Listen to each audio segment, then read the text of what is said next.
Good evening, ladies and gentlemen, and welcome. Welcome to the Cardigan Riding Candidates Debate. My name is Blair Aiken, and I'm here really for two reasons. One, like most of you, if not all, I am a constituent here in the Cardigan riding, so I'm interested in what's going on. But I also happen to be here as president of the Eastern PEI Chamber of Commerce. The Chamber is co-sponsoring tonight's event with the Community Sector Network, Meals on Wheels, and the PEI Coalition of Women's Leadership. First and foremost, I want to make sure some recognition is given to someone who put all this together for us. Sandra Hodder, Executive Director for the Chamber. Stand up, Sandra, it's okay.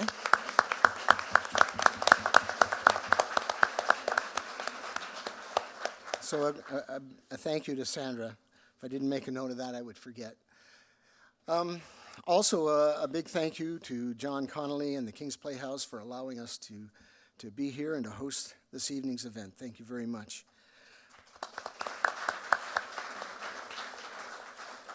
So tonight, the Eastern Graphic is providing a live stream for this debate. So we hope to have some numbers on that periodically to see who's joining us online. Tonight, we want to extend a sincere appreciation to Ian Petrie. Ian is going to be our moderator for this evening. I'm sure many of you know, I thought Ian was retired, but he said no, he was semi-retired. Ian's an award-winning journalist and a former national and regional reporter for CBC, and we're grateful to have Ian here this evening for this.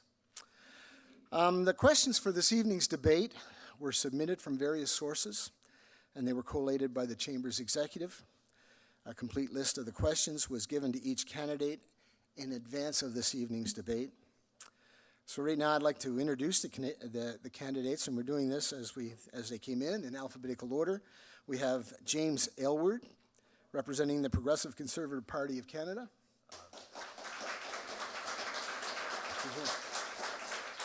Okay. I'm sorry, James, you're right. I'm just reading what's on the notes. Next is Adam Harding from the People's Party of Canada.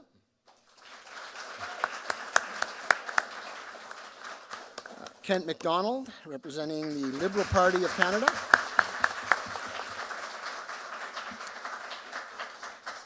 Wayne Phelan, independent candidate. Maria Rodriguez from the Green Party of Canada. Maria can't be with us tonight due to a scheduling conflict. However, she has sent us an opening statement, which will be read a little bit later. And last but not least, Lynne Thiele, New Democratic Party of Canada.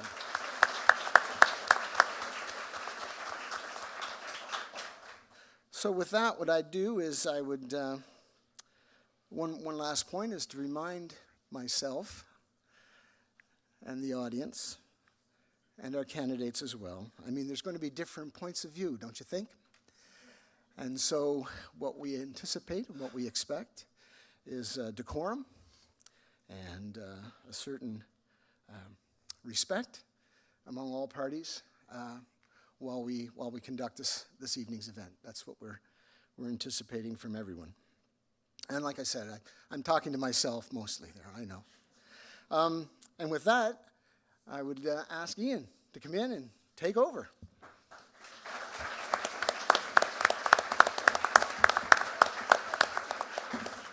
Oh, put the mic down? There you go, Ian.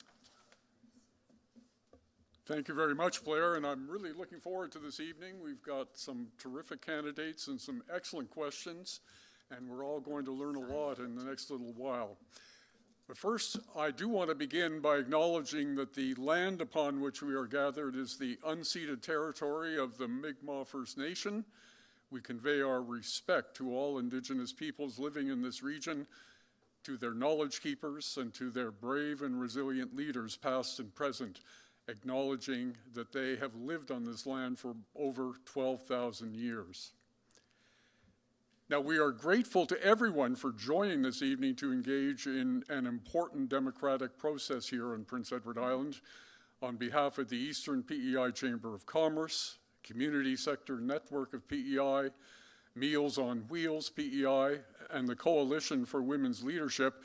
I'm pleased to welcome you to the Cardigan Riding Candidates Debate ahead of the 45th Canadian federal election, which I'm sure you're all more than aware of. My name is Petrie, and I will be your moderator for tonight. First, it is important to us that respect, fairness, and transparency are values seated at the front of this event. We ask that you refrain from any disruptive behavior to ensure mutual respect for other attendees and the candidates.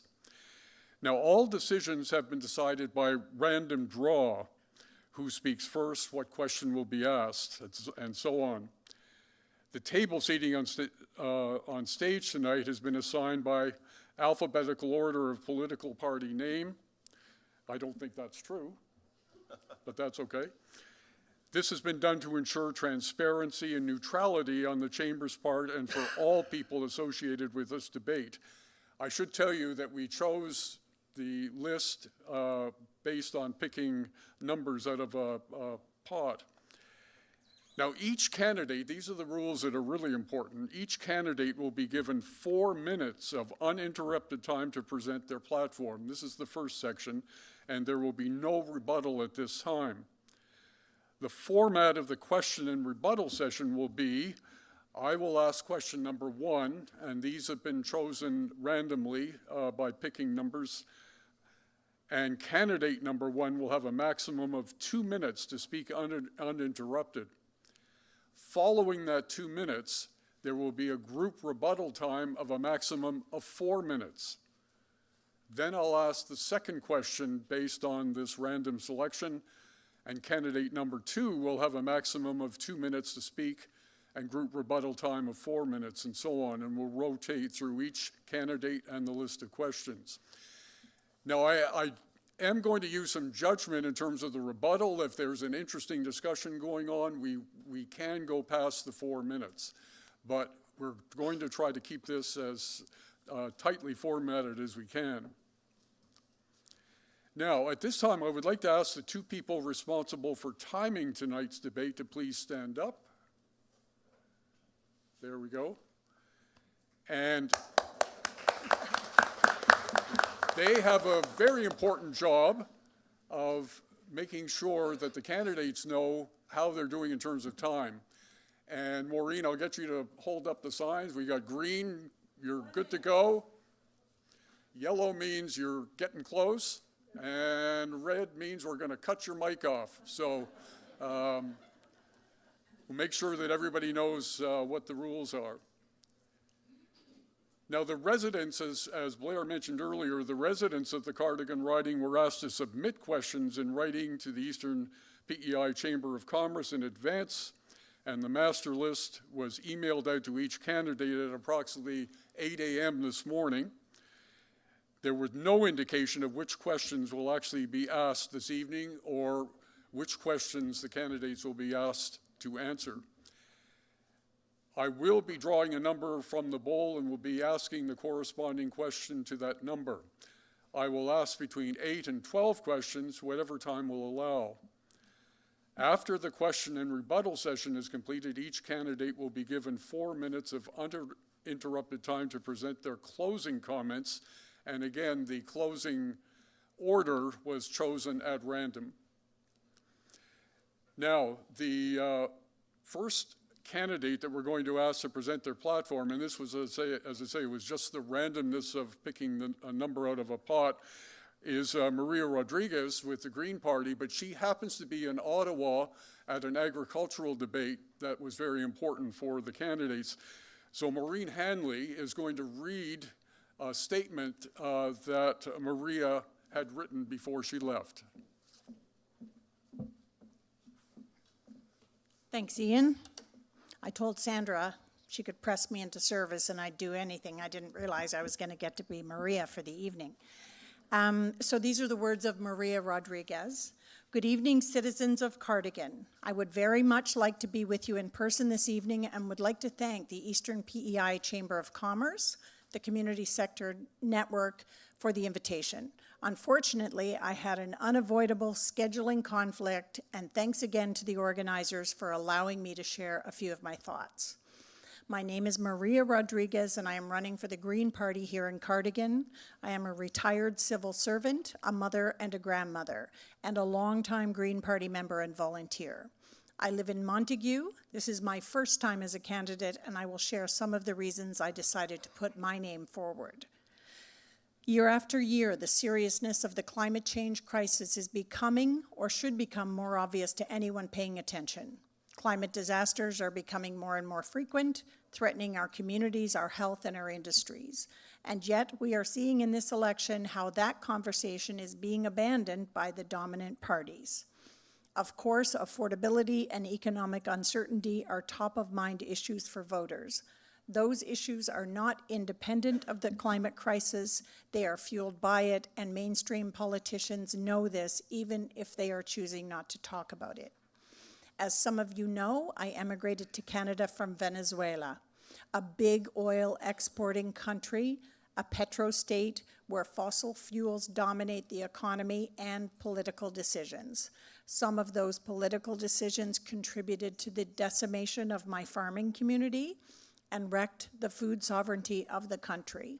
I don't want the same to happen here, and went with the Greens because it is the only party that keeps this consistently on top of the agenda. The Greens are not a one-issue party.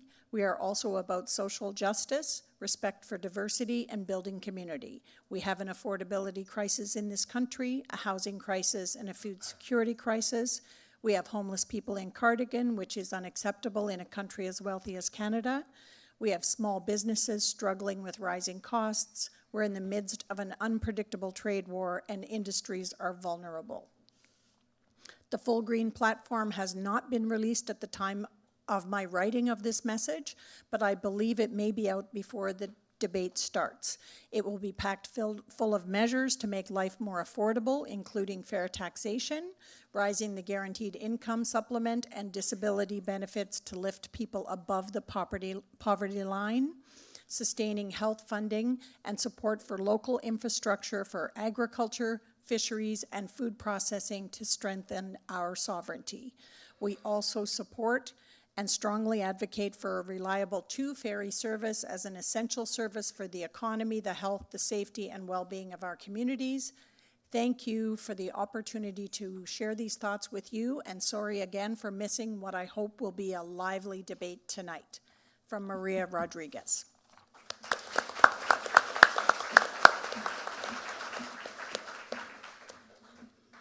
Thank you, Maureen, for that. Now, again, chosen by randomly, I'm going to ask Adam Harding to present his platform. Adam? Good evening. Thank you so much for inviting me to be part of tonight's debate. My name is Adam Harding. I am an average Canadian. The majority of my life has been spent working hard. My parents lost everything when I was young, and I went to work to help keep the lights on. Steadily, everything went anyway, right down to the house. I spend the rest of my life jumping from low-paying job to low-paying job on the bottom rung of life here in PEI, and none of these programs that politicians love so much helped me at all. I'm telling you all this to show you that I know what it is to struggle. Nobody's given me anything except the chance to prove that I can do the job. And for 25 years, I've been able to support my family, but over the past 10 years, it's gotten harder. And over the past 5 years, it's gotten a lot harder. Canada's in trouble from multiple threats. Chinese interference in our elections is a major concern not many people seem to be addressing. Inflation and the promises to increase federal spending, I have no idea how those two are supposed to go hand in hand. Unaffordable housing with the desire to continue pushing past sensible limits in immigration. How are we going to house everyone? This isn't sustainable no matter how fast we build homes. Sustaining federal spending by increasing the corporate sales tax, thus ensuring to drive away investors. Federal overreach by attaching strings to federal funding. You can have this money, but only if you support our shiny new DEI policy. And yes, even our oldest friend and ally seemingly has turned against us. I'd like to take a moment to speak on this topic, as it seems that neither of the other parties desire to work with the United States to reopen negotiations. They both seem eager to pursue a trade war with the most powerful nation on earth. Did anybody listen to Trump when he started talking tariffs? He requested that we manage our border, something that Canadians have been wanting for years now, and to put more money into our military so we can stand on our own 2 feet. The response from the Carney Liberals? Retaliate. The response from the Polyev? Retaliate. But retaliation isn't harming the American market. It's too big. Canada represents only a small portion of the revenue of American suppliers. Retaliation is harming Canadians. American products are now much more expensive for Canadian consumers thanks to these tariffs imposed by the Carney Liberals. And I don't know about the rest of you, but I think Canadians have been hit hard enough.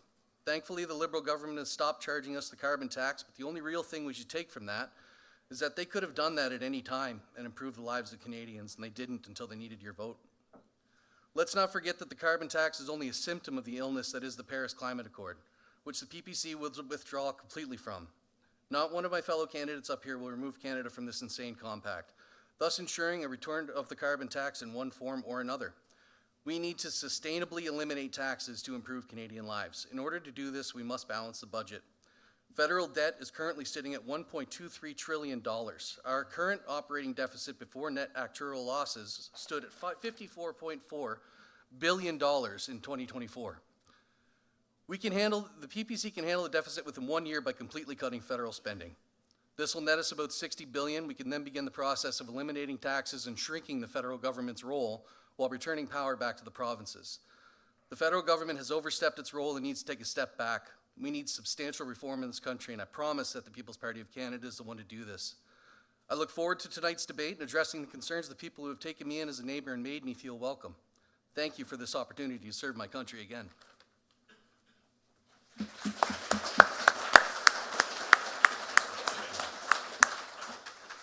Thank you very much, Adam. And I do want to say I have great admiration for people who do get involved in politics at this level to run. It's not easy. It takes up a lot of time. And we certainly appreciate you all doing this. Okay, the next candidate we're going to hear is James Aylward to present your platform. James. Thank you, Ian. Good evening, ladies and gentlemen, and thank you to the Chamber for hosting us here this evening. I recognize and appreciate the Chamber's role in promoting business and development interests here in Cardigan.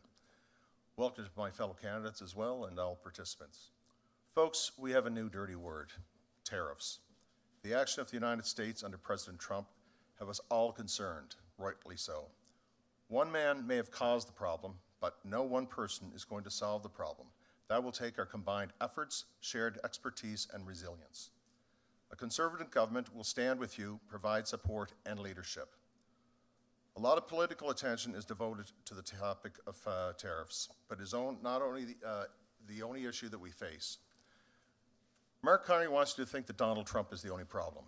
Donald Trump didn't double housing costs. Donald Trump didn't vote to increase the carbon tax each year.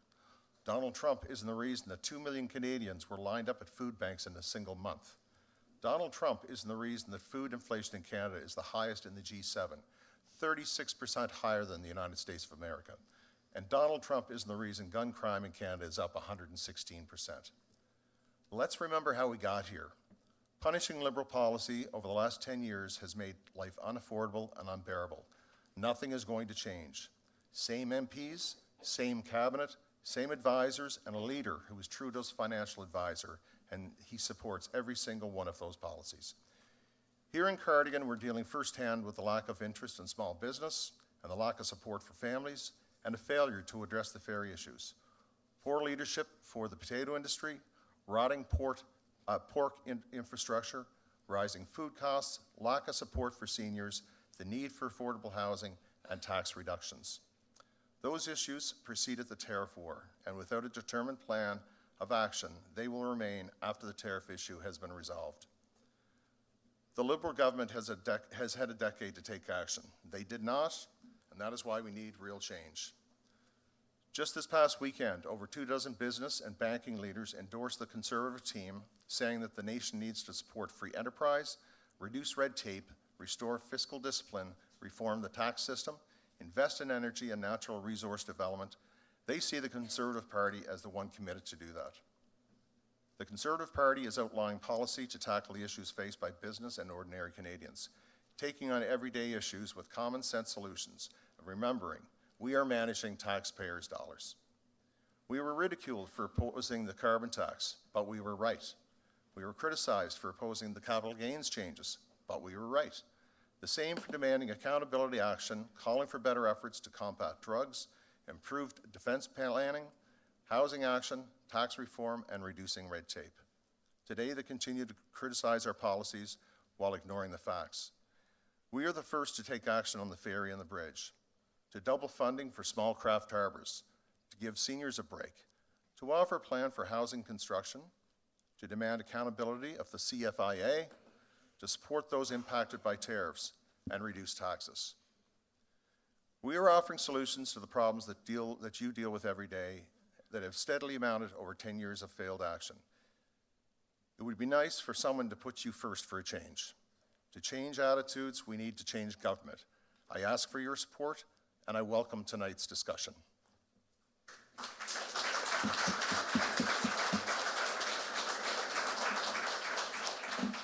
Thank you, James. The next candidate we'll hear from is Lynne Thiele from the NDP. Lynne. Thank you, Ian. And thank you to all the organizers and all the good people who have come out to participate. This is democracy at its best, where everybody says, this is the way it should go, and then we'll talk about it. We won't have to just line up on one camp and line up on the other. We have more than a two-party system, and I would like to see more of that. But my name is Lynne Thiele, and I am the NDP candidate for Cardigan riding. I was born in Saskatchewan. I said I was born from a mixed marriage. My mother was Catholic and my father was NDP. And that's the way our world ran. My dad was a farmer and also the janitor. My mother was the mother of 6 kids. And so my jobs were busy. April was picking stones in weather like this, and Easter exams, and we had to clean the whole school. I didn't like April. Not even Easter. You had to go to church too much. But I had a beautiful family and a beautiful start in life, and a peaceful community. No diversity in my community. It was the only diversion was you were either Catholic or Lutheran, but other than that, we were pretty much all related. Then I went to university, became a teacher, and in those days you could do that. And today I would be left behind. But in that time, I could get a student loan. The universities were funded by federal funds. I could get a summer job that would pay my rent. I had it made, and I managed to get through without them kicking me out. And then I taught school, and that was really hard. I will say, people say, why do you want to be a candidate? You know, it's hard. But back I go. I want to be a candidate because now I'm retired, and now I know so much more about how the world is run, and Canada, and Cardigan. And let's start with ourselves. What's going to happen here? What's going to happen now during this terrible time that's going to be forced upon us? And the NDP have plans. And we don't just say, oh, we'll fix housing and we'll do this. We have a plan. And basic income guarantee is my biggest push for Prince Edward Island. It would make a huge difference because it'll start right with everybody getting enough to live with some dignity, to make some plans. We can get rid of the homelessness. We can give people food and things that they need. We need to fix the ferry system. We need to have proportional representation. And climate change, like the Green Party, the NDP have always had strong policies on climate change. And I think Jack Layton was probably one of the best for knowing that that's the way it should go. So I'm looking forward to tonight to talking about all the other things that we need to talk about, and particularly how it's going to land here on Prince Edward Island. We have national policies, but when the rubber hits the road, I want the NDP, like me, to show that the NDP is going to take care of us here and now.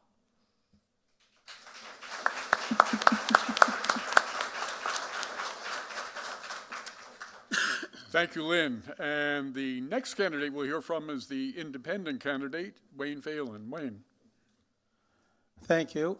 I'd like to thank the council for putting this on here this evening, the chamber, and thank you very much for the opportunity. I can't really believe that this isn't happening a lot more throughout the riding for this election, but for all those who put the effort into hosting this tonight, thank you very much. My name is Wayne Phelan. I was born and raised in Charlottetown. My father's from Iona, my mother's from Southport. I don't know if that means anything or not, but I moved away for 20 years, and then after getting married and having 2 children, we moved back to Prince Edward Island, thinking that this was the place to raise a family. We had 2 more children here. 3 of them somehow are in university at the same time together. That wasn't supposed to happen. 1 is still in high school. I am a 3-time, maybe 4-time cancer survivor now, I guess. I ran with the Conservative Party in the past. I think some of you know that. I was waiting this time to see if I had a clean bill of health before I decided to do anything, but I do have a clean bill of health, and I just decided to run as an independent after not getting accepted with the Conservative Party. And a couple of people asked me in the lobby, that had absolutely nothing to do with the Conservative candidate. He had nothing to do with it. So no, what you're hearing is incorrect. That wasn't part of my speech, but anyway. Why run? Well, we have 4 members of parliament here who just, you've all seen a bobblehead sit in the front of your car, bouncing around as it's going down the hills of Babylon of Montague there, hitting every pothole every 10 feet. That's what we had here, and that's what we're going to have here. I have a lot of respect for our former member of parliament, Lawrence McCauley. I'd like to, if he was here tonight, I'd thank him for his service. 37 years is quite a commitment to the riding. And people say, well, Lawrence was 37 years and he was unbeatable. Well, Prince Edward Island's liberal, folks, when it comes to federal government. You get 37 years here, 37 years in Charlottetown, 37 years in Malpeque, and except for Gail Shea, 30 of 37 years up west. Islanders don't vote for change. Federally, you vote liberal. And what's it gotten you? Our schools are a mess. Our infrastructure is a disaster. Once a week, there's a new scandal in a paper. It's foolish. And yet people just, well, all politicians are like that. What can you do? What can you do? What can you do? Well, do you know what? Go to your father or mother or grandfather or grandmother's grave this weekend and say, sorry, Grampy, I'm not voting for the other party, but I am going to vote for an independent. We need change. We need change. Everybody blames Donald Trump for what's happening in Canada. Our entire history in this country, we rang up a certain amount of debt. And Justin Trudeau doubled it in 9 years. And then magically in 10 days, we're blaming Donald Trump. I lived in Japan, folks, for 20 years, nearly 20 years, and I ran 2 businesses over there. We have the natural resources in this country to be a rich country. The Ring of Fire in Ontario, we need to get the minerals out of the ground. Stop destroying the rainforest in the Amazon. Start getting our minerals out of the ground, get Canadians working, put money in the bank for seniors, get our kids back on track, build our infrastructure, and make people be able to retire comfortably after working 30 or 40 years of their life. Thank you very much. My time is up, and she's about to cut my mic off. So.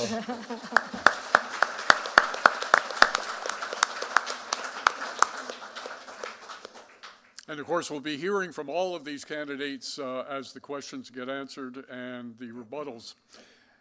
Now, the final candidate we're going to hear from is Kent MacDonald from the Liberals. Kent. I'd like to thank the Eastern PEI Chamber of Commerce and all the organizers for putting this together, and to my fellow candidates for being here tonight. My name is Kent MacDonald, and I'm a dairy farmer from Little Pond, and I'm a proud resident of this Cardigan riding. I'm running for the Liberal Party because of my values. I was brought up believing in the importance of public service, giving back to my community, helping my neighbors, and supporting those that are most vulnerable. That's what the Liberal Party stands for. Have the last 10 years been perfect?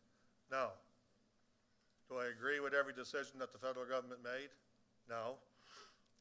But there's been progress, and there's been programs brought in that's made life better for Islanders. Things like $10 a day childcare, pharmacare, and dental care programs. And right now, I think that Mark Carney and the experience that he brings to the table is what Canada needs right now as we navigate this new relationship with the United States. And I'm not a politician, I'm a farmer. So I'll give it to you straight. I want to get things done, and I believe I can be a strong voice for Cardigan. Our platform will be out, and I'll address it in the questions that are upcoming here. Thank you.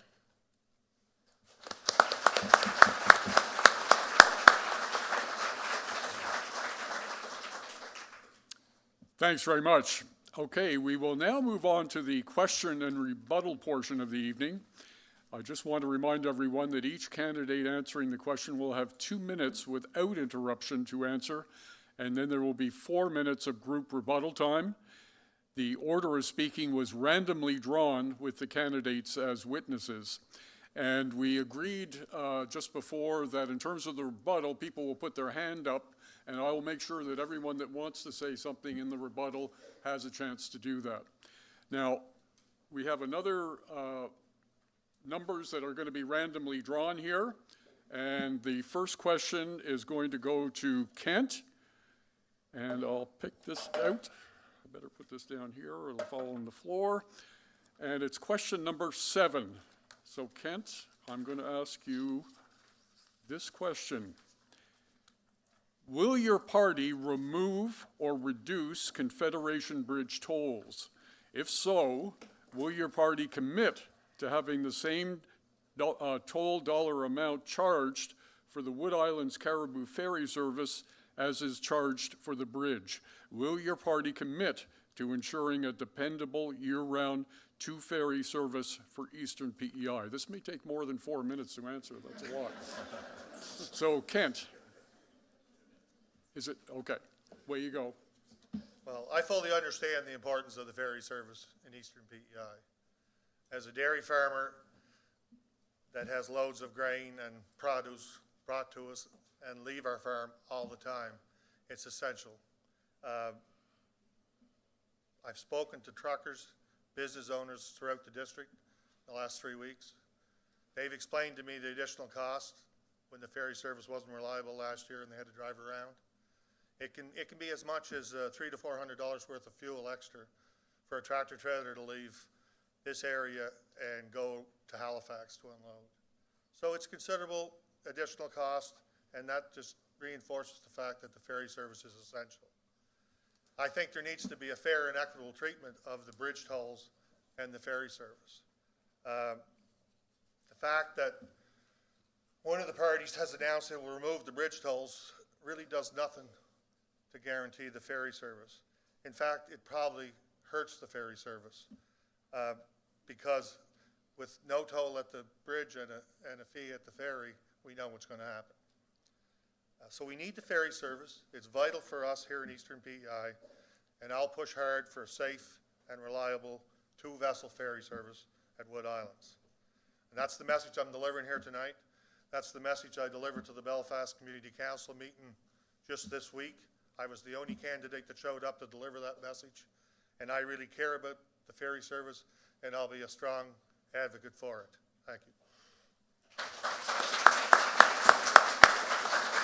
Oh, okay, I saw Lynne putting her hand up. Lynne.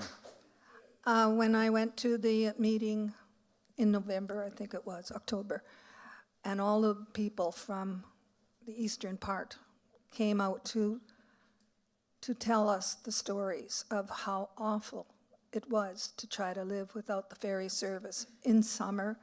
All of the trucks that had fresh fruits and fish and everything else, time sensitive, and the cost, and it came down to the families and the kids. So yes, we need a ferry system, and we will do everything to keep it. But why have we always given an untendered contract to one company? And that's not you, Kent, that's your predecessor, and I'll give him the credit for that. But we should have tendered contracts, and we should be looking at all the possibilities of why it disintegrated. I'm going to cut you off there. James? Thanks very much, Ian. And Lynn, thanks for bringing up the meeting last October, because I was there as well. I remember your comments, and you had great questions. I did as well. I have written to the then Minister of Transport asking for some specific information back from her back last fall. I've yet to receive a reply directly from her. I know how integral that this ferry service is to Eastern PEI.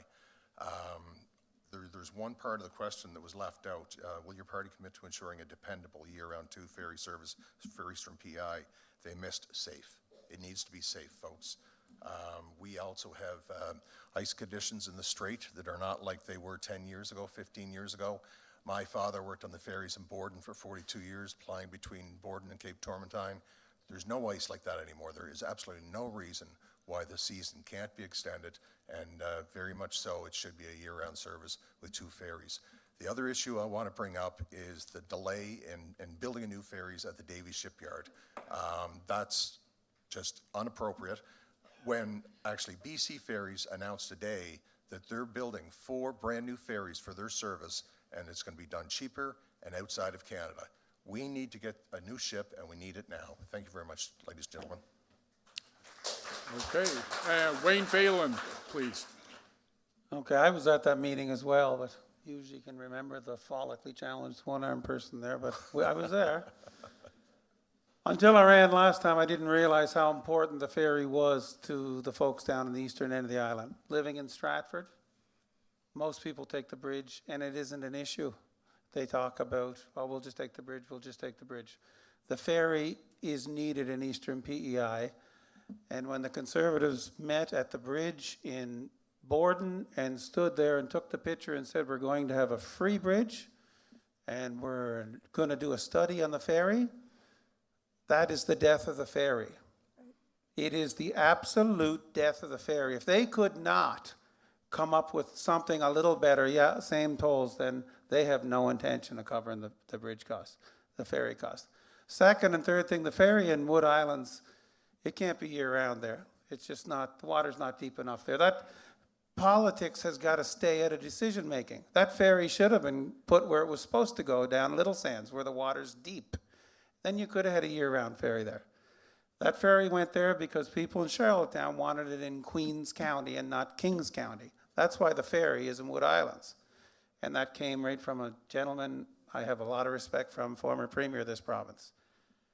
We need to start taking the politicians out of the decision-making and start doing what's good for the people. And a ferry in Eastern PEI is needed for Eastern PEI Islanders. Okay. Anybody else want to add something quickly? No. Yes. Well, I just wanted to Very add, quickly. I'm curious why the Conservative platform didn't address the ferry in their announcement. Okay. All right, we will move on to the next question, and this is for James, and I'm going to pick a number here, and it's number 2. And the question number 2 is affordable childcare access. So James, will your government financially support infrastructure to open more daycare spaces to ensure $10 a day childcare is accessible to all families? Thanks very much, Ian. So there's a lot of rumors and innuendos out there that the Conservative government is going to cut and slash every program that's out there. We're on record that the $10 a day childcare program will stay in place. We will protect these programs, and nobody who has them will lose them. A palliative government will address the cost and availability of childcare by eliminating the bureaucracy to give provinces and families more flexibility. Liberal policies have led to fewer available childcare spaces by increasing wait times. The Liberals have imposed a top-down, government-knows-best rule that has shut down private daycares that do not meet the need of government, and government seems to know best. Part of the problem is the current system is that it is government-driven, not parent-driven. The Conservative commitment is a refundable tax credit covering up to 75% of childcare expenses, and it will foster more daycare spaces where parents need them. There's a daycare here recently that it was expanding in Pools Corner, and I met with the owners, and they had a great plan in place to buy another building because they couldn't add on to the existing building they had. They went ahead, purchased that building, and it was nothing but a nightmare because of the bureaucracy that got in their way from step 1, step 2, step 3. I'm very pleased to say that we finally got them through those hoops, and that those additional spaces will be opening in Pools Corner. But it shouldn't have taken that, ladies and gentlemen. The bureaucracy needs to get out of the way and let business people do what business people do and create jobs, create childcare spaces. So, thank you very much. Now, anybody else want to respond to that? Yes, Ken. Yeah, so the Liberal government brought in the $10 a day childcare, and I'm proud to have grandnieces and grandnephews and those parents taking advantage of it and saving thousands of dollars in childcare. Now, there's a problem with the infrastructure. I met with a daycare operator in Stratford, and the problem is there's not enough spaces currently for the demand. So what the Liberal government has been doing federally is transferring money to the province. So if there's bureaucracy, it's James's cousins in Charlottetown that's created the bureaucracy, and that's why we're not getting spaces built fast enough. The federal government has consistently transferred dollars to PEI, and the solution is going to be with cooperation. So the other thing that we're doing federally is because of staffing, especially in rural daycares, parents have a hard time finding a spot. So to help with the staffing, we have student loan forgiveness programs for early childhood educators in the rural communities. If they stay in the rural communities, their student loans are forgiven. So those are steps that we've taken. It's an essential program, and I'm proud to stand up for it. And I won't just support it, I'll fight for it, because I might have a grandchild someday if Alex is in the room. Thank you. Okay, we have two more.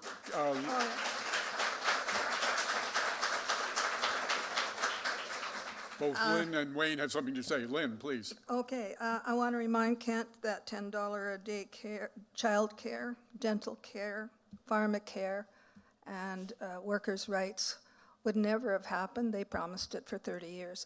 But the NDP held them, we fought them, until they finally said, okay, here's a little bit, and got the $10 a day child care.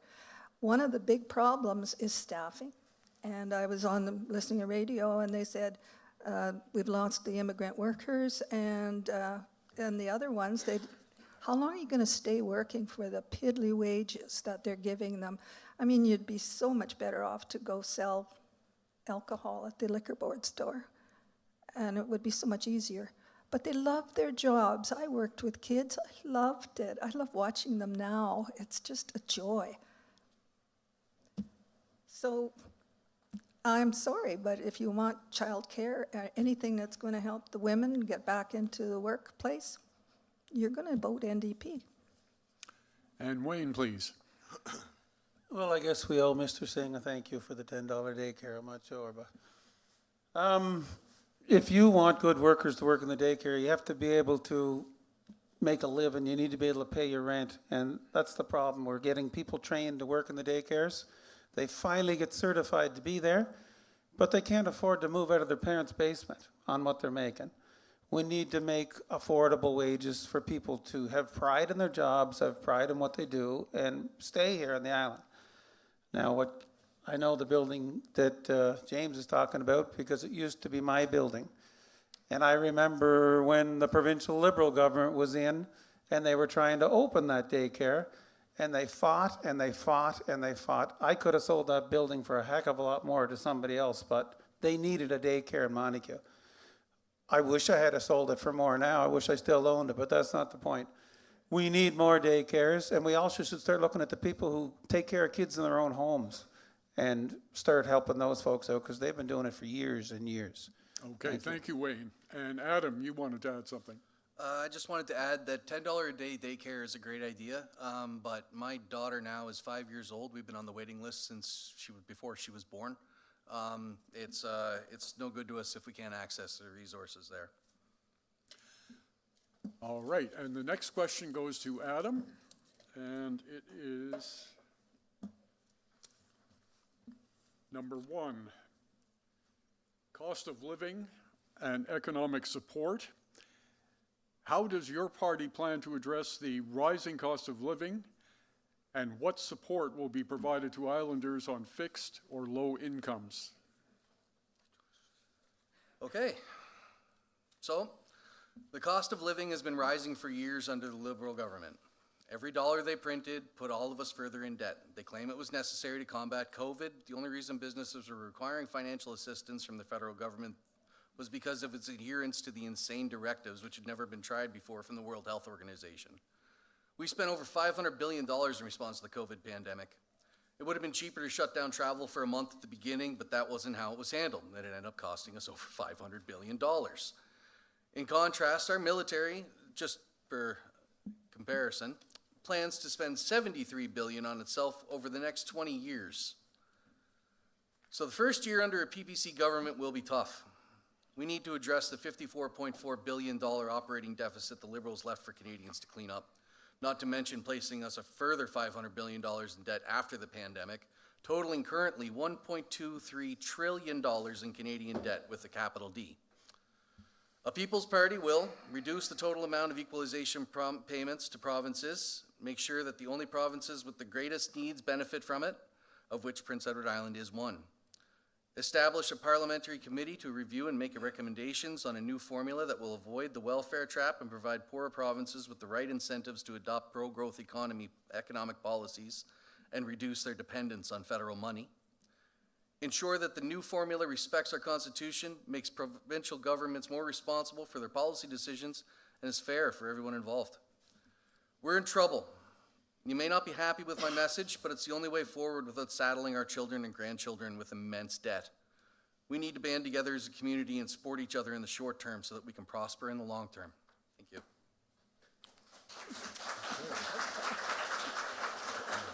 And James, you wanted to rebut. Thanks very much, Ian. And ladies and gentlemen, we've already announced several policies that we plan on bringing in when we form government. The first one is we're going to increase the income tax for the lowest tax bracket to 15%, up from 12.75%. That's going to save the average Islander Canadian approximately $900 a year. The average couple, approximately $1,800 a year. Doesn't sound like a lot of money, but we have other programs that we want to introduce as well. The carbon tax, for example.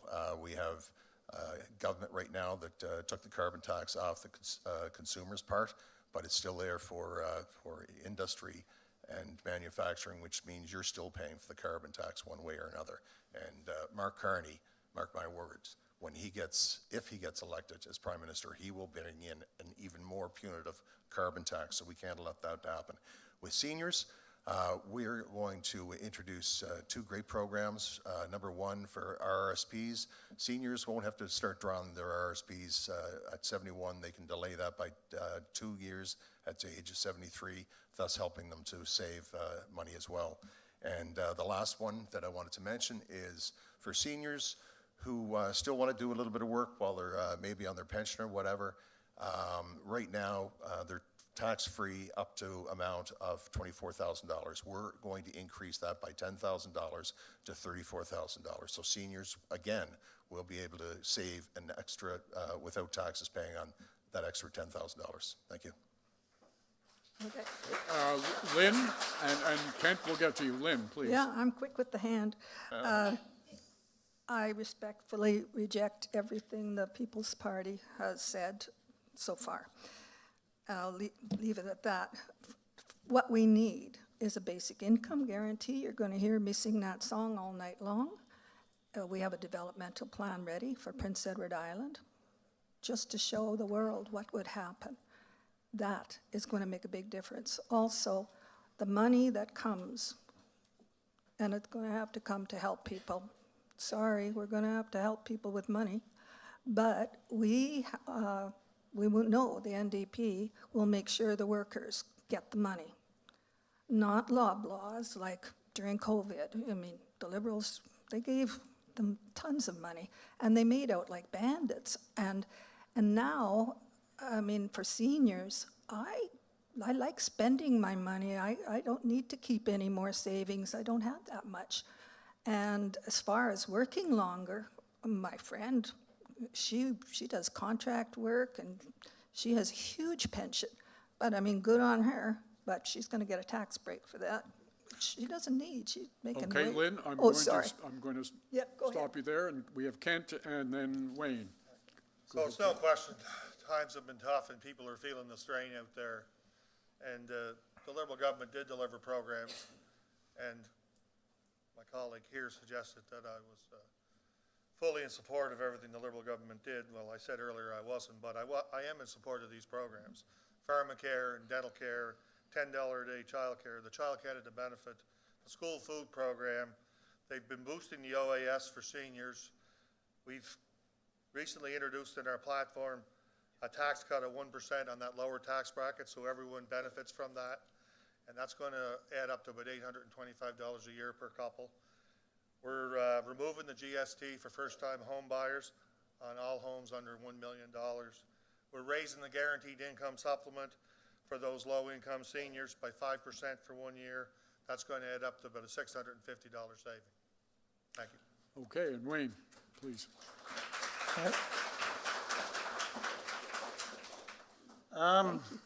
Cost of living and economic support. Well, it's simple, folks. We live in a country that should be going by supply and demand. There's too many people looking for too few things. We went from 140,000 to 180,000 people here in PEI, but we never got ready for it. Now my son's paying $2,600 for an apartment in Charlottetown. Supply and demand. We need to cut the number of people who are coming in until we get a system in place, till we have doctors, until we have apartments in place. We got just one more second here. We got to stop wasting our money. We got to stop sending our money overseas to ridiculous programs when we have seniors here with no heat in February. I looked up before I came here today at AI, and I don't really know how to use artificial intelligence on my phone, so some pretty strange things popped up. But I asked what the worst waste of money was in 2020 in Canada, and it popped up saying that the Liberal government, Justin Trudeau, paid $17,000, which to me didn't sound too bad, to bring a chef to India to cook him dinner, and he was eating Indian food. I'm pretty sure within 3 hours of them, amongst the 1.3 billion people there, he could have found an Indian to make himself some Indian food. We got to start spending our money better. Wayne, I'm going to cut you off there. That's a good ending.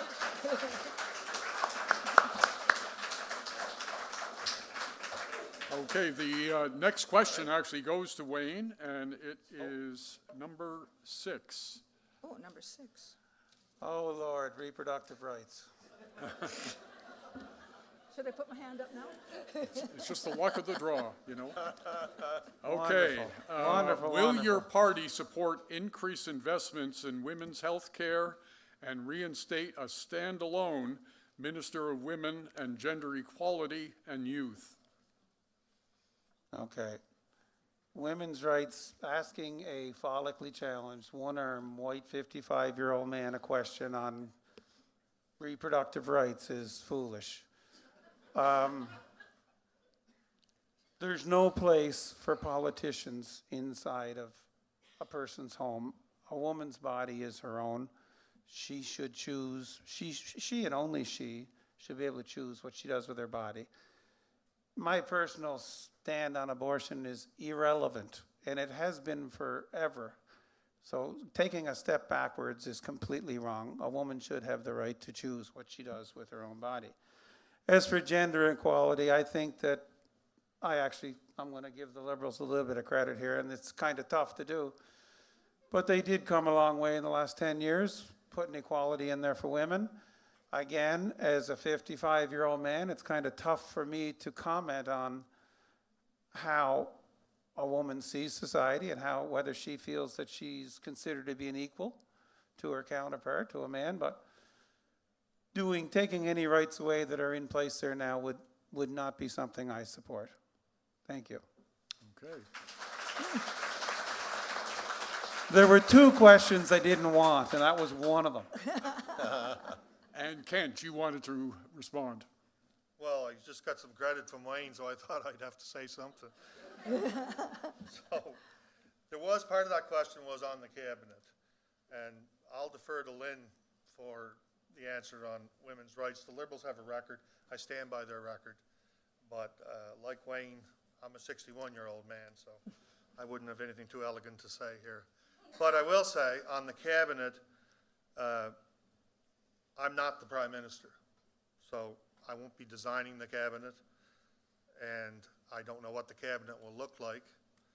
But it was a Liberal government that brought in a gender-balanced cabinet in 2015, and Mark Carney continued that with his shorter, smaller cabinet just recently.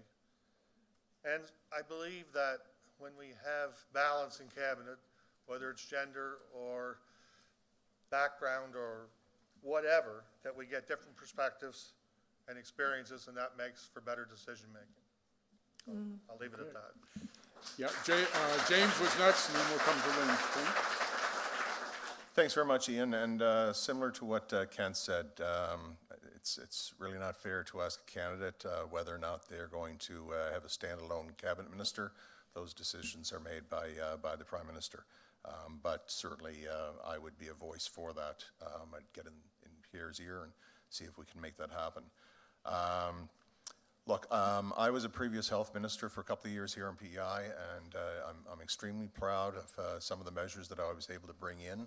The midwifery program, it took a long time to get here, fought tooth and nail with the bureaucracy, but it's finally going, and it's expanding. It's a great program, and it was called for many years. Another one that I helped introduce here to PEI and got additional funding for was IVF, in vitro fertilization. It's really sad to hear some of the stories of couples that are out there and they're having troubles conceiving a child, and the expense of IVF is just, it's asinine. It's through the roof. So there's programs there now, thankfully, that can help young couples start a family.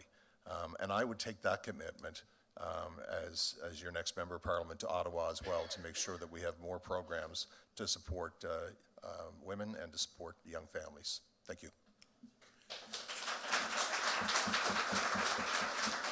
And Lynne?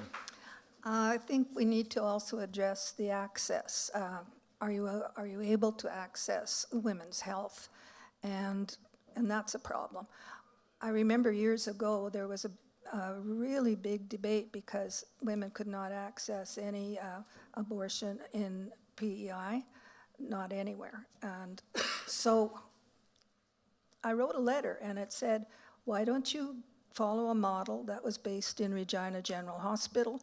It was a women's health center, and you went there to get treatment for cervical cancer or uterine polyps, or if you needed abortion, there was also social workers and all kinds of additional people for advice and help. And when you went in there, nobody needed to know why you were there. It was your business, which it should be. Okay. Oh, and we have one now in Summerside. Listen, I do notice some glasses don't have any water in them, and we have water coming, so let's just take 1 minute here and make sure everybody's got enough. Thank you. Thanks, Sandra.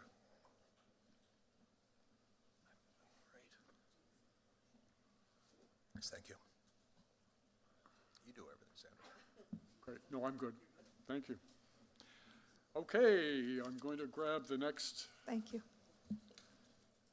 And this is for Lynn, and it's question number 11.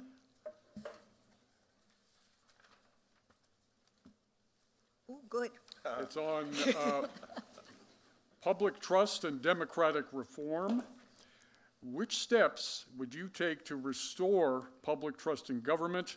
What is your position on electoral reform? Okay, so in one of the elections I was participating in as NDP candidate, the Justin Trudeau promised 1,600 times that it was the last election that would ever be first past the post. And that was good because I had worked so hard with another group, my grassroots groups, to let people know how important it was and what it was. And so it was very exciting. He got elected, but unfortunately he got a majority government, and I have noticed that Liberals never follow their promises when they have a majority government.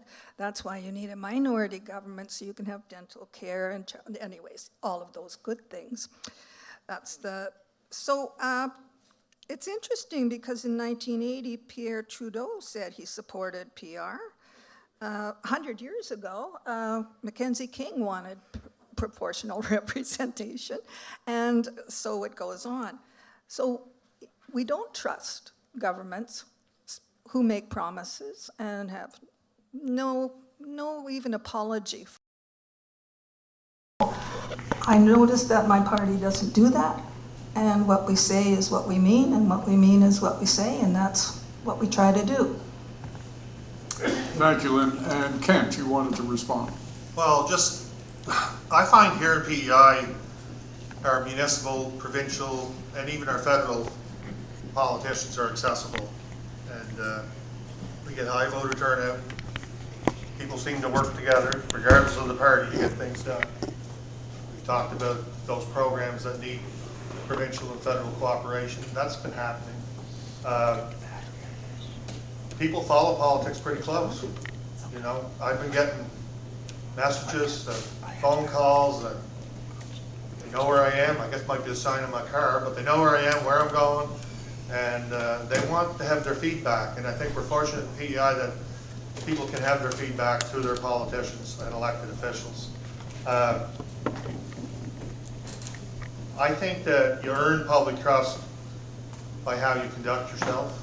You attend public meetings, you make yourself accessible to the public, and you speak to the media when they want to do an interview. I've been doing those things. I'm not that comfortable at it yet, but I'm learning. But I've been doing it since I started this campaign. And on electoral reform, that's not a decision I can make individually. It's something that our society will have to make. It's a change to our voting system that would need to be a collective decision of the people. I'm not sure of the process to do that, but that's the way it would have to be. Everyone has to buy in if we're going to change our voting system. Thank you. Okay, we're going to go to Wayne and then James. Wayne? Okay. Changing the way we choose our leaders or choose our government here in Canada. I don't think the way that it is right now is great. However, if you look back at what's written on paper, the last first past the post election was supposed to be 2015, and here we are 2 elections later. If we had proportional representation last election, Justin Trudeau wouldn't have been the Prime Minister. The Conservatives would have been. So that would have been a good thing. That's for sure. We wouldn't be in the debt we're in right now, but I do have to respond, and I have a lot of respect for the NDP, but I do have to respond to something you say. We do what we say, and your leader does not. He left the Liberal coalition for what, 72 hours to win a by-election in Ontario, and then changed. He said, I will vote against the Liberals in the House next time we sit down to trigger an election.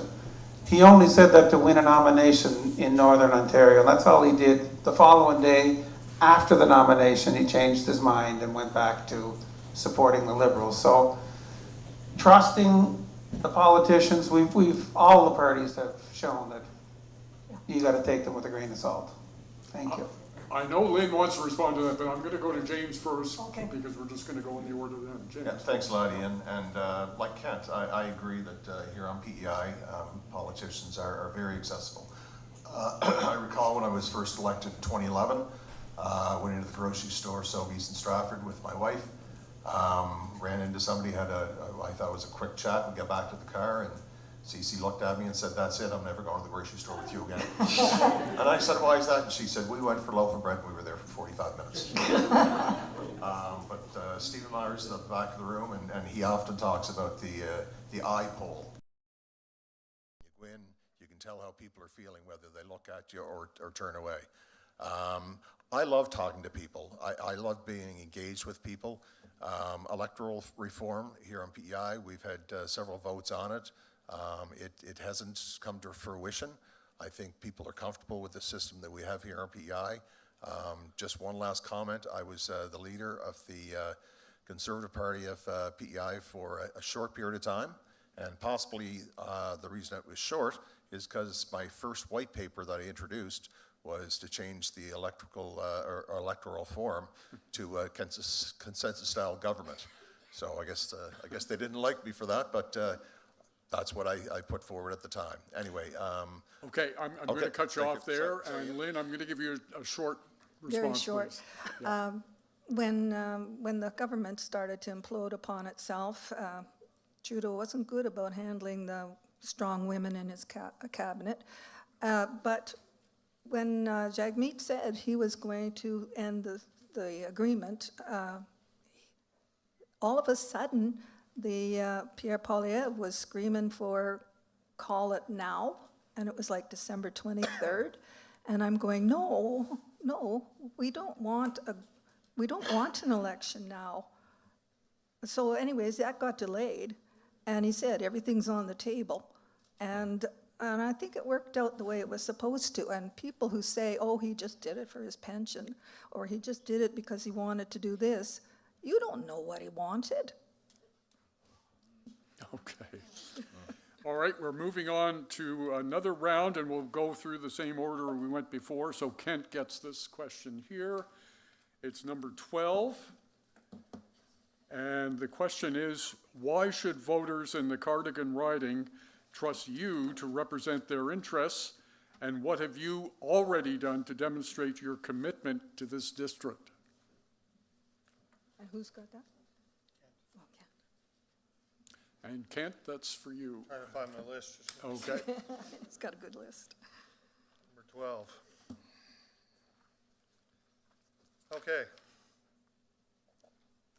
So, I'm a bit of a newcomer to politics. I actually think I'm the only one up here that hasn't been on a ballot before. Am I right? You were never on a ballot before? Brand new. Okay, so 2 newcomers. But this question is about accountability. And I'm not new to accountability. I've been a business owner for 38 years. I've had to make payroll. Sometimes it was easy, sometimes it wasn't so easy. And so I've been directly responsible for the livelihoods of other people when they work for you. And that's accountability. And I've done that throughout my career. I served on the Federation of Agriculture Board of Directors. I served on Dairy Farmers of PEI Board of Directors. I was a chairman, a vice chairman, also just a director. I attended national meetings on their behalf, negotiated policies. Those things have given me accountability. Since the campaign has started, I mentioned earlier, I've made myself available to the media. I've made myself available to the public. I've attended meetings. I filled out numerous online surveys from different organizations that wanted my viewpoint and opinion. And so for those reasons, I think I'm accountable. I'll sit down with anybody. I'll work with everyone. And like I said in my opening statement, I want to get things done for Cardigan. Thank you.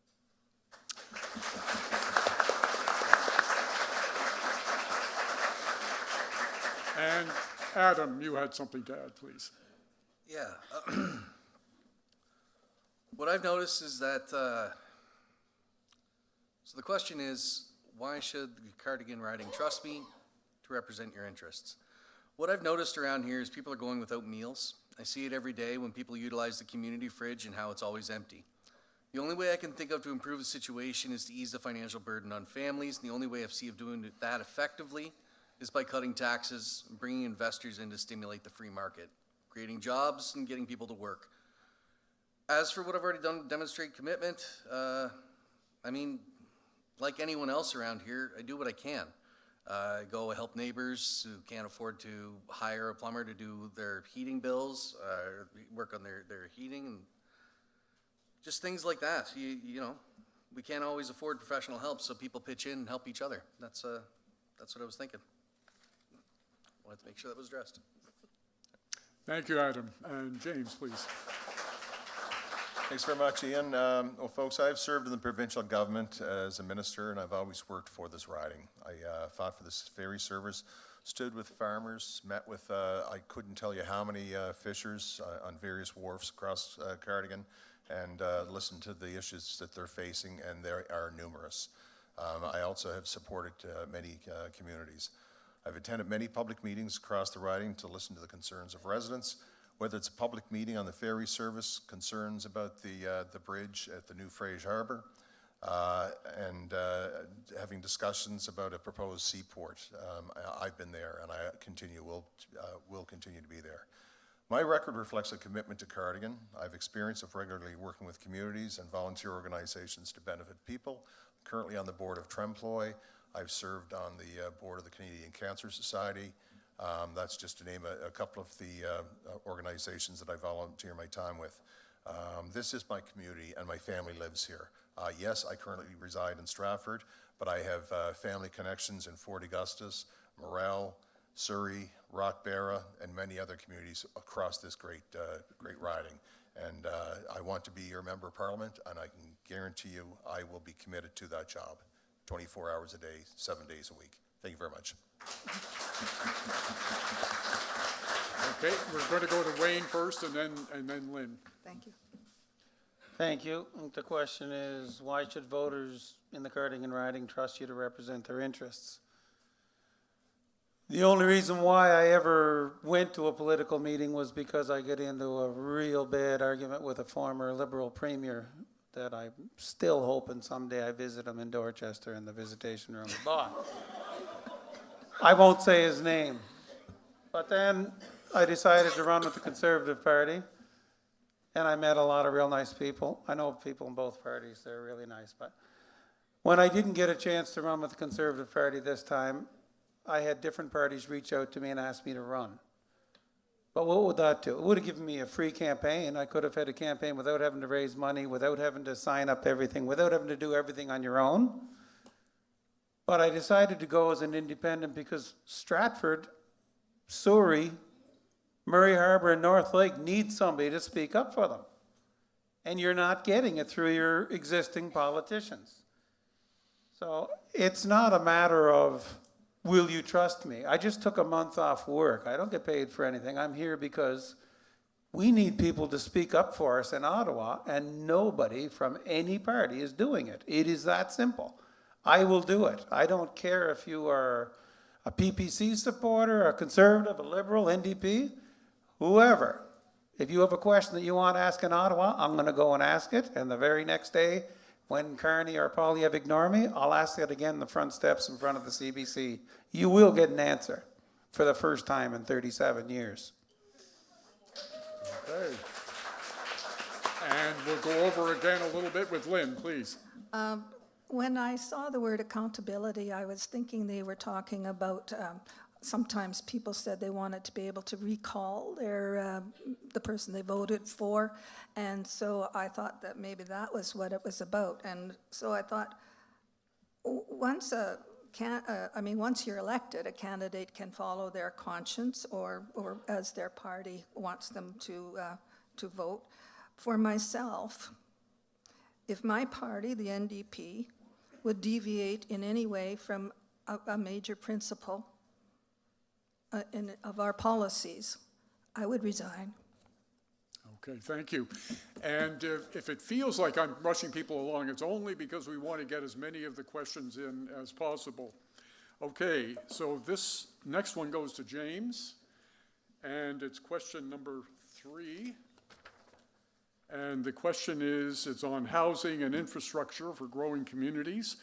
What programs and funding models will your government commit to providing to municipalities to address both aging and new infrastructure needs, i.e. the Stratford Community Campus, Surrey Gateway Park, and so on? James. Thanks, Ian. So we've already announced that we will remove the GST portion of the HST on new homes under $1.3 million. That encompasses obviously a lot of homes because there's not too many that get built, especially out through rural PI, that would even come close to 1.3 million. We'd also reimburse municipalities up to 50% of development charges on new homes. Invest in infrastructure. We need a new infrastructure program.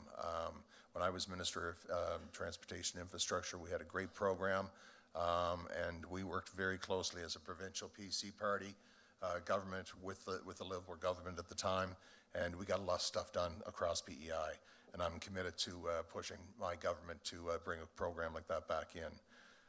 We need to ensure that any funding initiatives are not used to create more bureaucracy and delays in permitting. We need to get rid of the red tape. We need to get shovels in the ground. We need more boots, not suits. Investments need to be made to get the necessary infrastructure into the ground for water and sewer. I'm committed to working with all municipalities to tap into available infrastructure programs to help develop and expand needed amenities in our communities. My track record as Minister of Transportation and Infrastructure proves that I was able to get things done, and I will do that as a Member of Parliament in Ottawa as well. Thank you very much. Okay, Lynne, please. I'm hogging the mic, but that's what I do. So I was interested in the housing. So if you have a new house and it's worth 1.29 million, you get no GST. So if I'm a big developer, could I buy 20 of them and get no GST on all of them? It's an interesting idea. I like better what the NDP is doing, where your first home would be available, small homes would be built, lots of them, and the infrastructure as well. As far as infrastructure within our community, I always go by what's needed, what's wanted, and what's wished for. So if that college campus that we have needed, and the other things that have been going on, they are needed. So as long as things are needed and not just something they wished for, like a fast skating rink, I'm up for it, and I compliment the federal government for supplying that. Okay, and Kent, please. Yeah, so I've been doing a lot of driving around the riding in the last 3 weeks, and it's not hard to see the impact that federal investments have had in many of the municipalities and communities. There's all kinds of upgrades have occurred in infrastructure, wastewater treatment, sewage upgrades. You see new event spaces around. Community halls have been revitalized. Even the Transportation East service that's getting used so much by our seniors is a tremendous contribution of federal dollars. And the Liberal government stepped up as a partner with the municipalities to have these projects carried out throughout the district. And if I'm fortunate enough to be elected, I'll push for even more investments for this area. And I'll work with anyone. If it's a provincial Conservative government, I'll work with all the municipalities. I'll make sure Eastern PEI gets its fair share, and we're able to keep up with the growth that we're seeing in all our communities. James mentioned his track record as Minister of Highways. Maybe that's a few years ago because the potholes are back.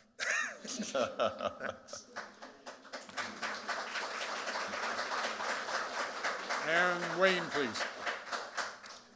So it's question number 3, wasn't it? So the funding models, the Liberals did put some funding models in place that... Yeah, it was housing and infrastructure, yeah. Yes. They did put some funding models in place. I sat with some town councilors in Stratford the other day, and they have a plan in place for 2,000 rental units. I was floored. But it's been in place for 5 years. They've got the provincial money, they got the municipal money, they got the private money, and nobody from the Liberal government ever showed up. You can put whatever you want on paper. If we had those 2,000 new apartments here right now, my son wouldn't be paying $2,600 for a 56-year-old apartment in Charlottetown. Get things done, putting it on paper and simply making an announcement, and then 6 months later re-announcing it, and 2 years later re-announcing it, is useless. All the money is being spent on announcements. Let's get things done, and that's what an independent can do. He'll ask the questions and represent you in Ottawa. Okay, and Adam, did you put your hand up there? Sure. Yeah, and I'll come back to you, Kent, in just a second. So the idea of the PPC is simple. We want to cut federal spending from 1 year, net us about $60 billion, which will help even out the deficit. The idea is to sustainably cut taxes, shrink the federal government, give those finances and that power back to the provinces. The federal government, I believe, has overstepped its role in funding the provinces. It is not a mother bird, and the provinces are not baby chicks. The equalization program would still be in effect, but in a much restricted way. Provinces who truly require the aid will be better off, whereas provinces who have historically abused the system would be worse off. The PPC knows that PEI is one of the provinces who truly require this assistance. I'm not proud to admit this, and I'd like to spend the rest of my days trying to think of ideas to earn the province money on its own. But yeah, after that first year beating back the deficit, I had full intentions of fighting for this riding in each municipality in it, entertaining every idea from the town councils and communities. Like I said, I love my home. I want us to thrive. And we might be able to do that with a $50 billion deficit, but not forever. Like I said, $1.23 trillion in debt. We have to address this. Okay, thank you. And Kent, very quickly, please. Just that I met with the representatives of the Stratford Town Council, and I didn't hear the comments that Wayne made that they were stalled on housing developments because of the lack of federal funding. I heard the opposite, that there was federal funding given to 2 or 3 projects. There is some other applications in, like every other municipality in the eastern end of the island. Everybody has an ask, and I hope I get to Ottawa to fulfill them. Thank you.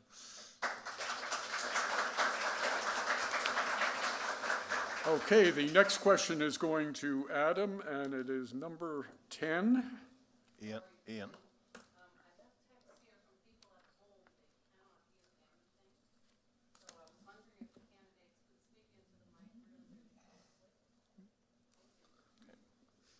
Take it from the top. Okay. Is there any way we can boost the online stuff? Bring her mic closer Okay. to the All right, Adam, it's question number 10. Standing up for the rights of all citizens. How will your party stand up for the rights of all people, regardless of religion, race, or gender, and ensure equality of opportunity in the formation of federal policies? Okay. Each citizen of our country is equal and will be considered equal in every aspect of our society. Personally, I've always subscribed to the principles of a meritocracy. In a free society where everyone is equal under the law, competence and other objective criteria that is fair for all must be the only criteria used by the government and institutions in dealings with its citizenry. In a meritocracy, there is no place for religion, race, or gender, thus ensuring equality of opportunity as none of these factors enter into the equation at any point.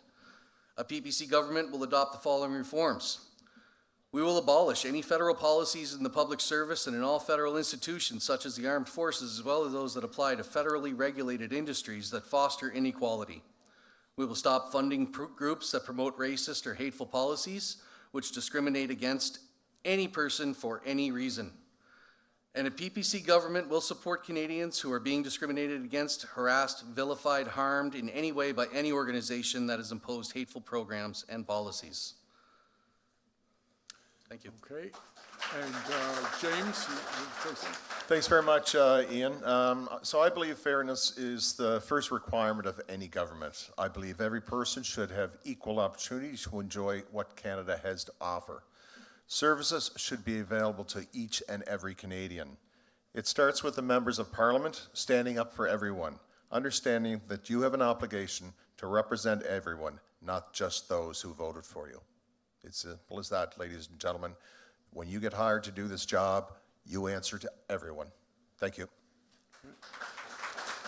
Kent? Well, it was a Liberal government that brought in the Charter of Rights and Freedoms, and that's something that I believe in. I think if there was people, if all the decisions were made by people that look like me, they wouldn't be the right decisions. So thank goodness we have a diverse decision-making body in Canada that guarantee our rights and freedoms. So yes, the Liberal Party will stand up for the rights of all Canadians and equality for everyone. And those are the values that make us Canadians. Thank you. And Wayne, please. Yep. Oh, me? Okay, Okay, if you insist. go ahead, Lynne.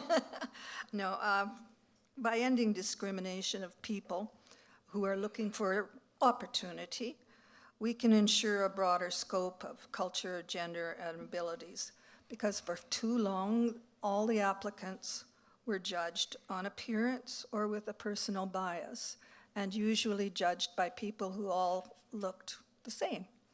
By widening the circle, no one is left out. An equal playing field for all ensures equality. We need to have teachers who reflect the culture and races of their schools. It used to always be everybody, the men were teaching high school and the women taught the little grades and they got paid less. Now we know better, and we're finding out that there's huge success.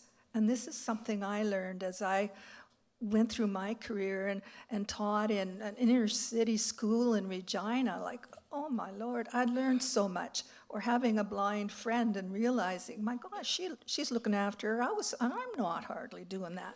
There was so many things, and we just need to understand and get to have these people in our own circle and realize like the world and government and everything that runs better when you have all the adaptations and in the workplace. It helps everyone. Thank you. And Wayne, please.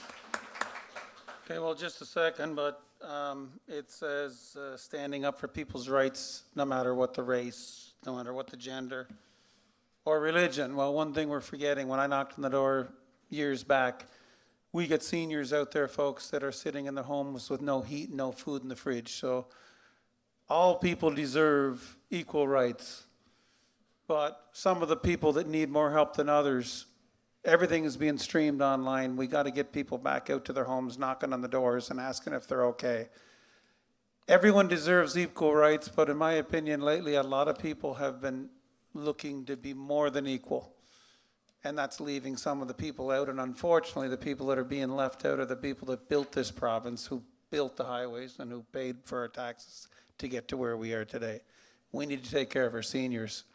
They're not even on the question list anymore. Thank you.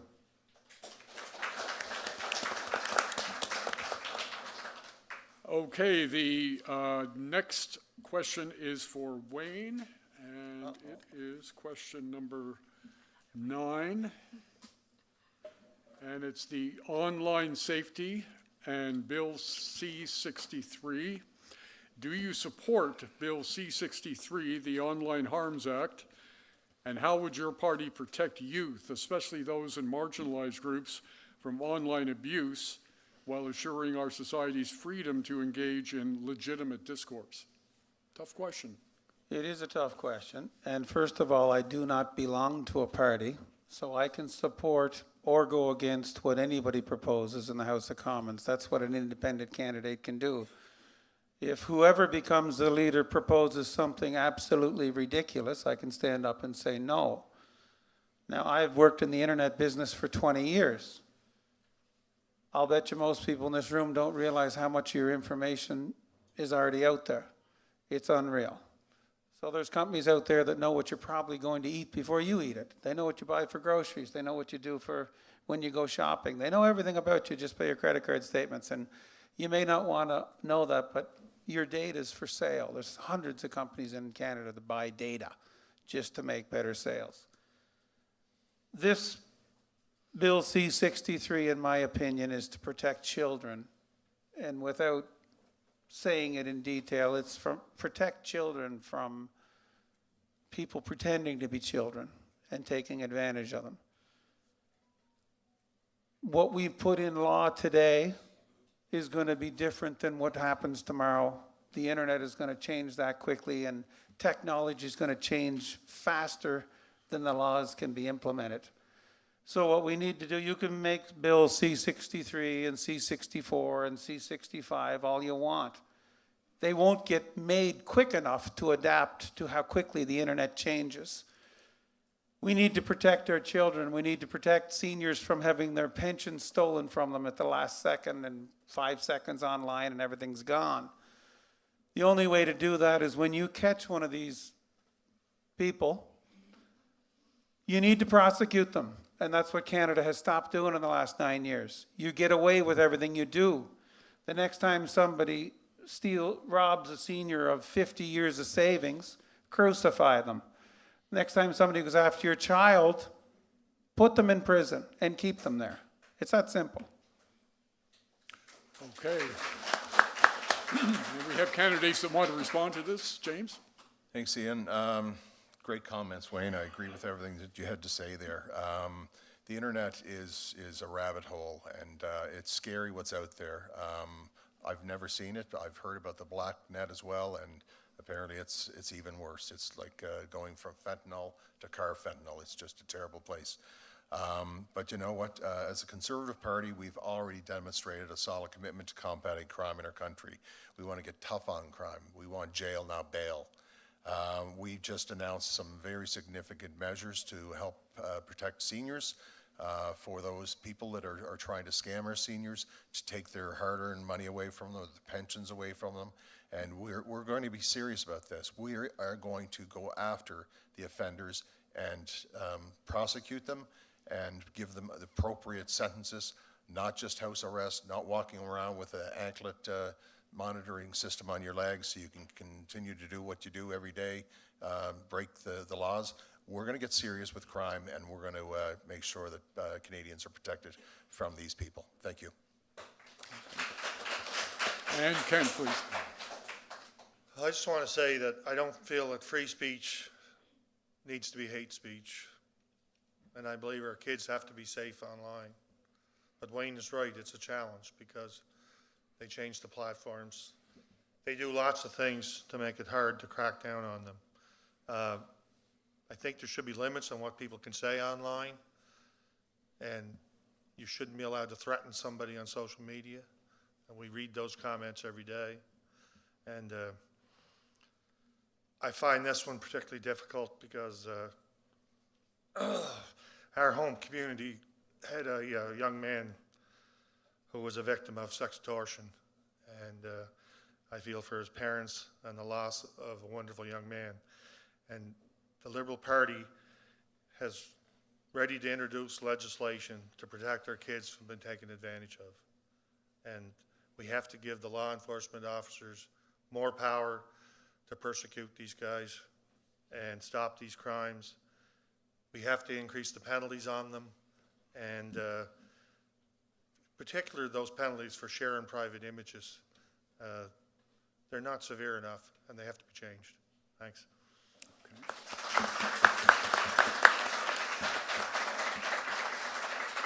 And Lynne, did you want to add anything? No? Why do you ask? Okay. No, I didn't. Adam, go ahead, please. Okay, so far I completely agree with everything everyone's been saying. These people, if they're committing these crimes, they need to be charged. My problem with the bill itself, it's a little bit ambiguous. So it purports to protect children from an online exploitation, but let me start here.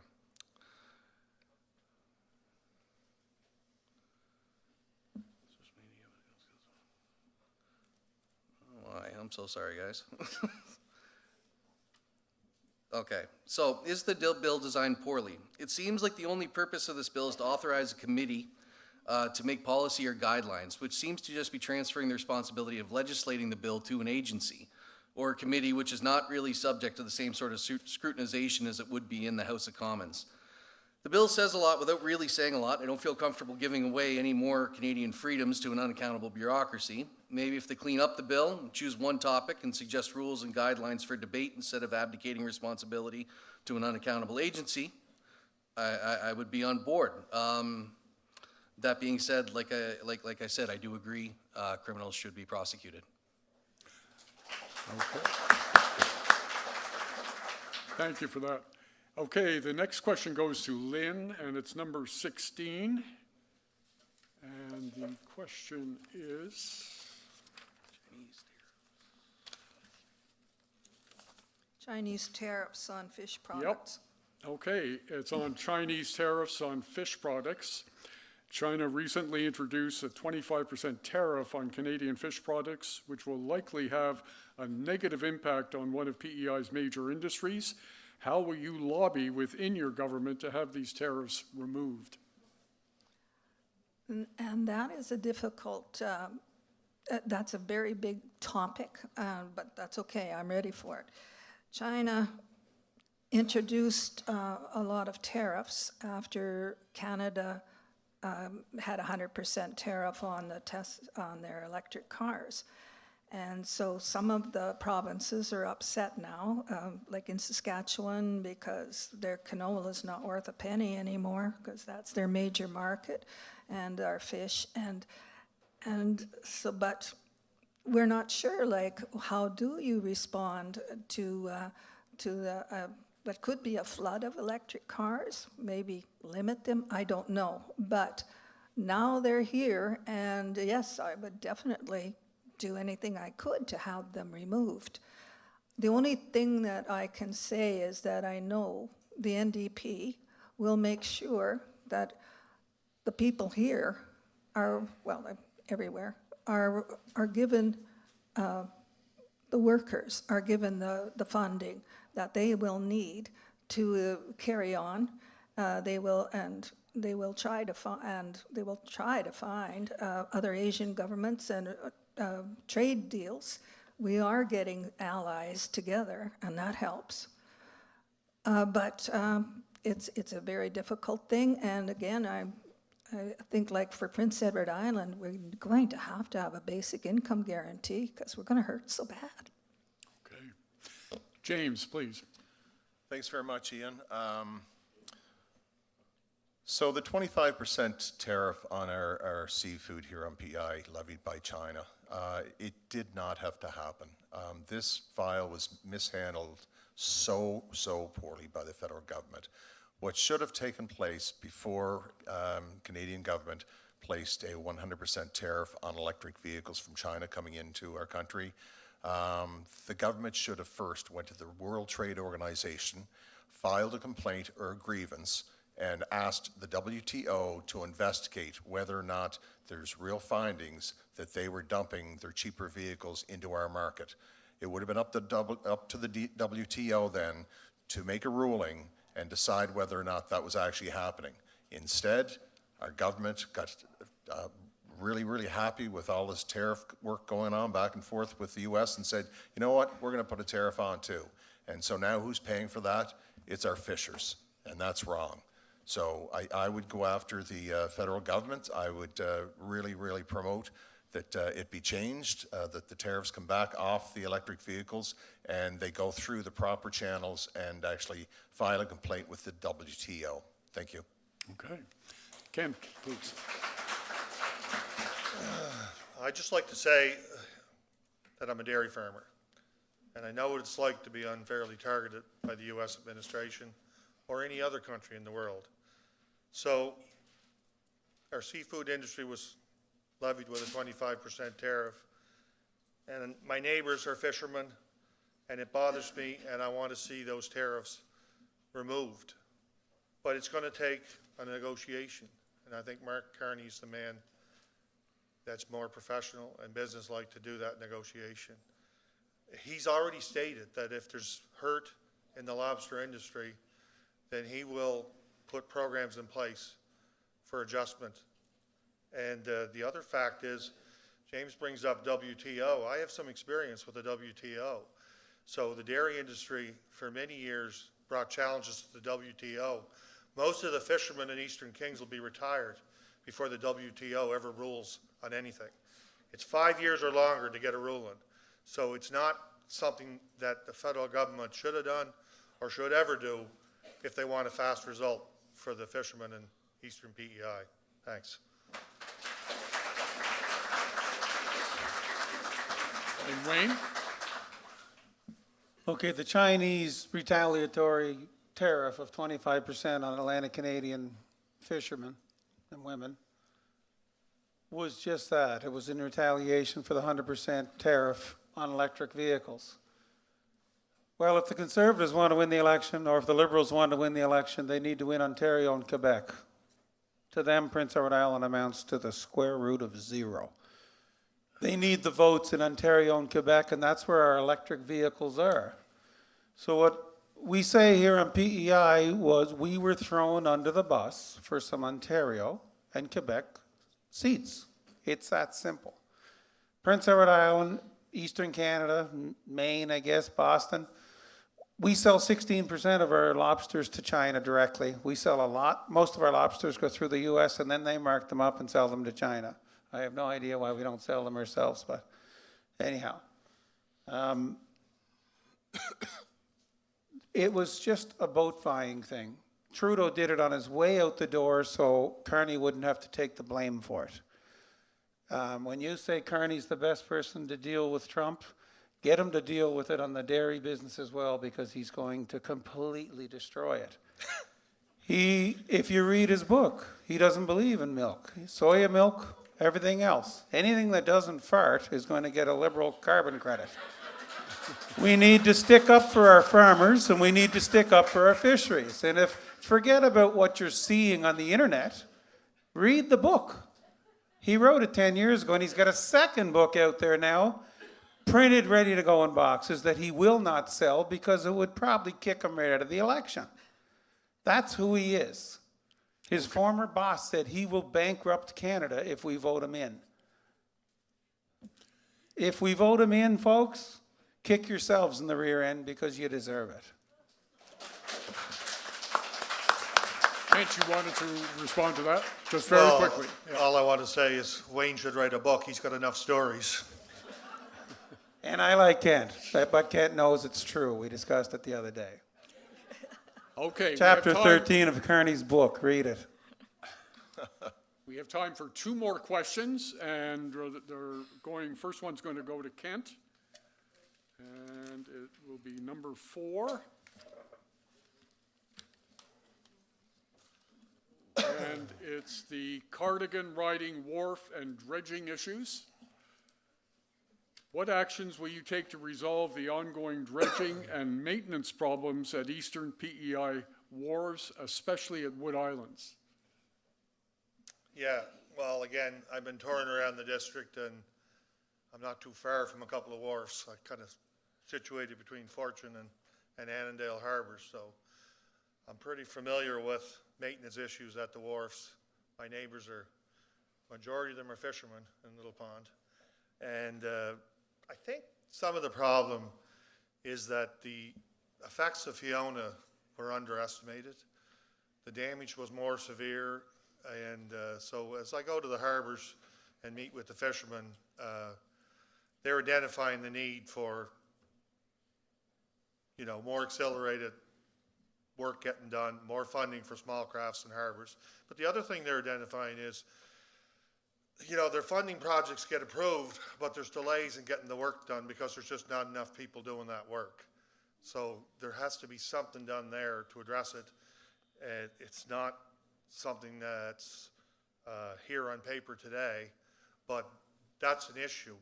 And the other thing that I run into is the dredging. Now, although dredging is done, yearly in locations that are identified as needing dredging to make the harbors safe, Again, there's concerns from the fishermen, and, you know, I listened to some concerns this week about the dredging soil that was coming out of Wood Islands. Is there a better way to handle it than take it out to sea? So those things have to be looked into and addressed, and I will tell you that I'll fight tooth and nail to get more funding for small crafts and harbors and make sure that the dredging gets done that needs to be done, and that I'll listen to the fishermen and I'll dispose of dredge soil in the most appropriate manner in the future if I'm elected. Thanks. Okay, and Adam, you wanted to add something?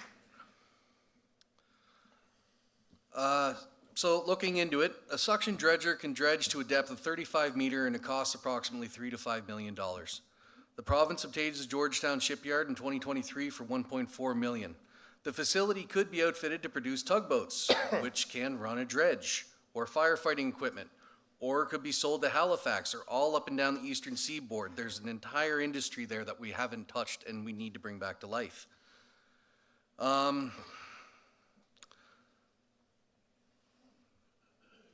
This would benefit tourism, employment. The provincial government pulled about $82 million from tourism alone in 2023. This problem is manageable at a provincial level. That's how I feel about it. Okay. And James, please. Thanks, Ian. So this is as Kent said, this is a very serious issue with the condition of our wharves. Our fishers go out to the sea to get the seafood that they bring back to what should be a safe harbor. And folks, if you tour around and look at the condition of these harbors, they are not safe in any way, shape, or form. I've been to many wharfs over the last couple of months talking to fishermen. Probably the worst one I saw was Macaulay's Wharf. No relation to our current member of parliament, but it is just deplorable. They started work down there last year, tore it all apart, the company went bankrupt, and now I don't even know if the fishermen will be able to fish out of there or land their catches there.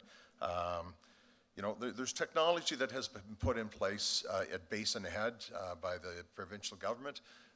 There's rock barriers that they bury out where the channel comes in, and it actually deflects the sand that comes in and causes all the problems and fills our harbors.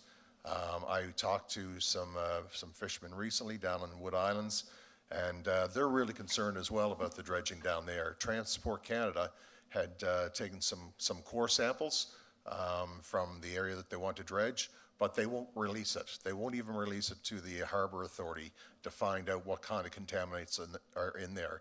And their major concern right now is when the dredging happens in Wood Islands, that they're just going to pipe it out, and it's going to completely cover their fishing grounds, and it's going to kill the larva that is starting there from the new lobster that are trying to grow.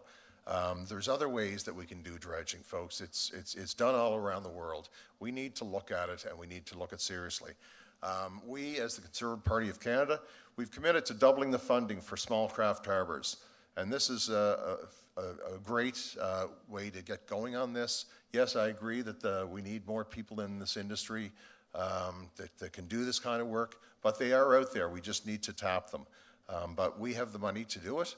We just need the resources to make it happen. Thanks very much. Okay, and Wayne? Okay, well, I am not an engineer, and anyone in here from Georgetown, if you went down to the wharf here 2 years ago, there were spears sticking out of the wharf, some of them 18, 20 inches long. You would impale yourself on the wharf down there. The private wharf right beside it's in perfect shape. So what you have there is the proof of what happens when something is done by a company that needs to pay their bills and follow the rules, and something that's run by government. The Wood Islands ferry down there, it's not going to be dredged till September, they're saying. So it does affect the fishermen. You can't just suck it off the bottom and put it out where all the larvae is for the lobsters, that's for sure. But the ferry is only going to be able to take 5 or 6 boats or trucks per morning, because when it pulls in now, the water turns red from scraping along the bottom. Stuff like that has to be taken care of. We need islanders doing it. The person doing it in North Lake this week is from Quebec. Islanders can work too. Let's buy some equipment for island companies. Okay. And we have one final question, and it's going to go to James, and it's number 15. Yikes. Okay. It's Bill 69, the Impact Assessment Act.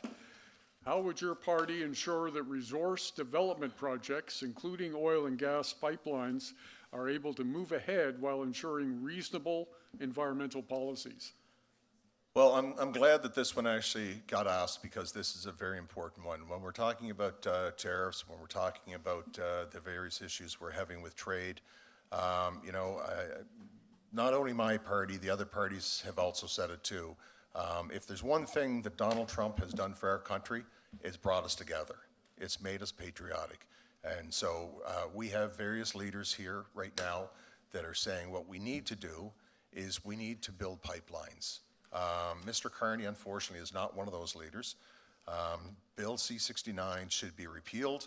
We need to get pipelines to the West Coast, to the East Coast. We already have customers just across both oceans that are looking for, that are crying for our natural resources, especially the LNG fuel. It's a sad state when we have to purchase oil from Saudi Arabia that's shipped into St. John, New Brunswick to be refined when we have ample supply in Alberta. It's always been a problem that Quebec didn't want a pipeline going through their province. Well, recently there was a new poll conducted and 64% of Quebecers are now on side to have a pipeline go through their province. So our plan is to get these pipelines going, is to get the investments happening and to get our resources out of the ground to the market so that we can be a rich country like we deserve to be rather than relying on other countries like the United States of America. Thank you. Okay, I did see Adam's hand up, and Lynn, I'll come to you in just a second. Yeah. A PPC government would counter anti-oil and anti-pipeline propaganda from radical environmentalists and foreign foundations, repeal Bill C-48, repeal Bill C-69, approve pipelines projects used to streamline the process, find a private buyer for Trans Mountain, reassert federal jurisdiction over pipelines construction by invoking Section 9210 of our Constitution, whereby Parliament can declare any project to be for the general advantage of Canada. Work with industry and with our American partners to revive canceled projects and keep Line 5 in operation. We're $1.23 trillion in debt. I've said this before, but I need it to sink in. We need to utilize every resource available to beat back that debt. If this oil doesn't come from Alberta and Saskatchewan, it'll come from elsewhere, mostly countries with poor environmental or human rights standards, such as Russia or Saudi Arabia. And is not transported, and if it is not transported by pipelines, it will be transported by rail, a much more dangerous method for both the environment and the humans, as we saw in the Lac Mégantic tragedy. Despite the emergency of alternative sources of energy, global demand for oil is expected to keep rising for the next few decades. As we have the third largest oil reserves in the world, we're well placed to answer this. Okay, and Lynn, next, please. The question reads that how do you make the pipelines, oil and gas move ahead while ensuring reasonable environmental policies? Now, the word reasonable is very subjective. What I might think is reasonable and what James might think is reasonable might vary quite a bit. But what I wanted to say was that the NDP does not automatically want to shut down all the pipelines, but does prefer an east-west clean electricity corridor in expanding energy needs. And it must, if you do have pipelines going through, it must be accepted by the communities where it's being routed. It must not hurt the environment. It must provide good jobs, and it must meet the Indigenous consultations. And one of the things that Jagmeet Singh said, imagine the climate we could create, the business climate, the manufacturing climate, if we connected the cheap, lowest clean energy from jurisdictions like Manitoba, like BC and Quebec, and connected that all over the country. And I always have one question. Why can't we get any oil from Hibernia here? Okay, Wayne, please. Okay, well, BC 69, for those that don't know, because I didn't know an hour before I came here, it's the Environmental Assessment Act is what it is. To show how slow that moves, the Ring of Fire in Ontario, there's billions of dollars of resources in the ground. Money is on the table, applications have been in for 6-7 years, and none of them, zero, have been approved. I like what the Conservatives just said, that they would expedite them. I don't know if Kearney will expedite them or not. I have no idea. I didn't hear his announcement. There might be one, in all fairness. I have no idea. I'll tell you. Okay, but I don't think he will, because the company he's the president of is now digging the same resources out of Brazil in the middle of the Amazon. So I think he'll just continue doing down there. More material for the book. Maybe. I'd like to write a book. Wonder if a Liberal would read it. I'll read it. Okay, anybody else want to comment on the, yes? Well, Canada is natural resource rich.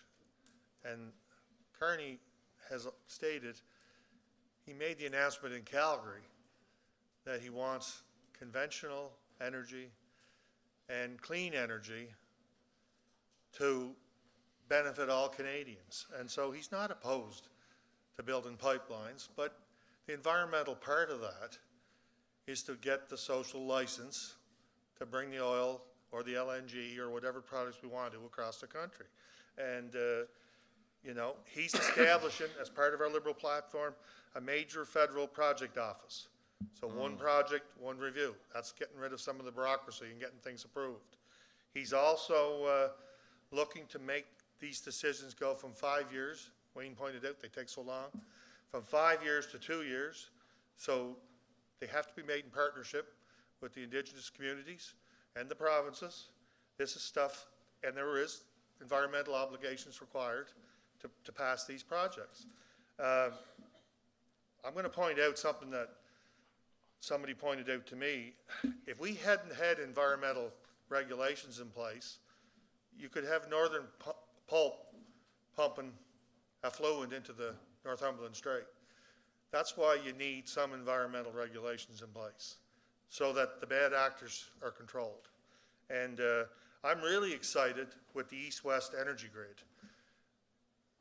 Electricity in PEI is going to be a major, major problem for us with our conversion to heat pumps and getting away from fossil fuels and oil. So what we're going to have to do is have sovereignty over electricity. And the only way we can achieve that, I believe, is in cooperation with the other Canadian provinces that are producing electricity. And if we have a grid that's not sending it to New England, but it's available for Prince Edward Islanders, and that's what Kearney's suggesting, then that's a very positive thing for us. Thank you. Thank you.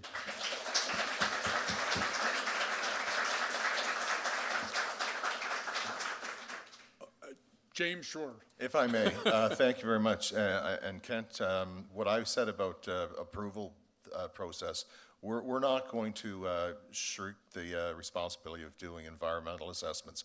But what Mr. Kearney has also said is that he's going to develop a whole new government department to look after that. Same as he said with building homes, he's going to create a whole new government department to try to build homes. We don't need more government departments. We don't need more bureaucracy. We need to get the work done, and we need to get the resources out of the ground. Thank you. Okay, that finishes up the question part of our evening.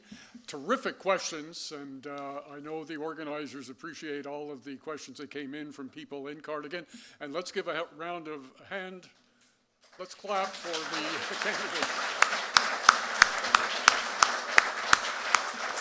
So we have one final bit to the evening, and that's to allow each of the candidates to give us the final words.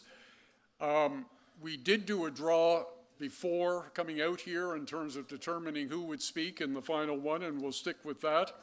And so, Adam, you're the first person to speak on the giving us your final take. Thanks. Thank you, Ian.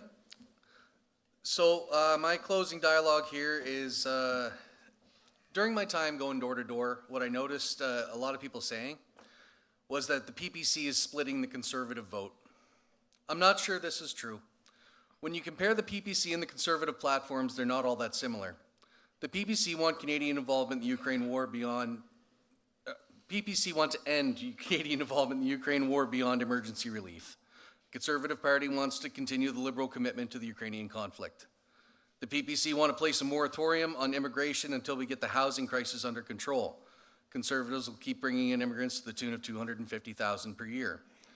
The PPC want to pull Canada out of the Paris Climate Accord. I'd like to take a second and explain what that is before continuing.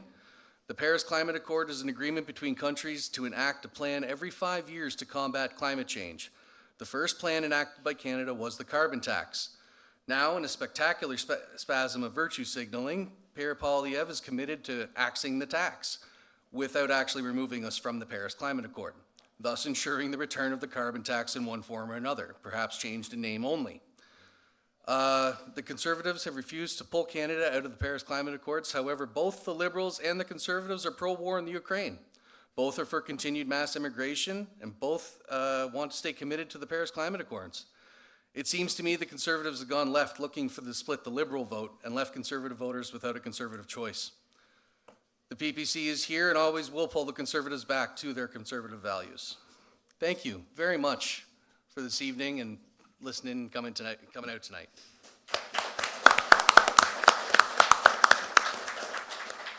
Okay, final remarks now from Wayne. Well, if you think the PPC is being accused of splitting the vote, follow me around for 5 minutes. I also believe Canada needs to come out of the Paris Accord. The cutting the carbon tax was just a start. We're going to cut our emissions by piping the oil across the country. We're going to cut our emissions by stop having our oil shipped from Venezuela or Saudi Arabia and use our own oil. The change that would happen to the climate just by starting to use our own products, stop all the trucking, stop all the shipping, stop having our oil come into Montreal, unloaded onto soil, loaded back onto a boat, and then loaded at a refinery down the river. It's absolutely ridiculous. Canada, and I lived out of this country for 20 years, Canada is mineral rich. We shouldn't be in the situation we're in. We're in the situation because of bad management. It's that simple. If Canada was a private company, we would have been belly up years ago. It's that simple. I ran as an independent because I like some of the things the Liberals do. I just didn't like who was doing them. But I also like a lot of what Pierre Poilievre says when it comes to fiscal responsibility. But as an independent, I can ask both of them the question. And after 2,500 doors, nobody likes one of the leaders, I'm not going to say any name, and they don't trust the other one. So do you want to make a choice? Vote for an independent. I don't have a platform, but I will present what you want to ask in Ottawa. It is that simple. That is what an independent candidate can do from you. I'm at every door for 10 minutes just explaining what an independent candidate is. So do you get a salary? Do you go to Ottawa too? We need a change here, folks. And you know what the best thing this country could have is 50 independent candidates across the country and make the politicians do what they say they're going to do. Another reason why I ran is because the promises that are being made in Quebec and Ontario frighten me. There will be crumbs at best left for Atlantic Canada. Crumbs. The 100% car tax was a perfect example of throwing island fishermen under the bus. We need people who will stand up in Ottawa. If the boss says, we're not talking about that today, I'm going to say, yes, we are. I said, Prince Edward Island, you can't have one free bridge and you make a decision on the fare because you just bankrupted it. I want an answer today. What's your answer? And if he doesn't answer me, which Carney definitely won't, looking at him on TV, he'll have to answer me when I walk out on the front steps of the House of Commons and ask the question to the CBC. I'll get my answer the next day.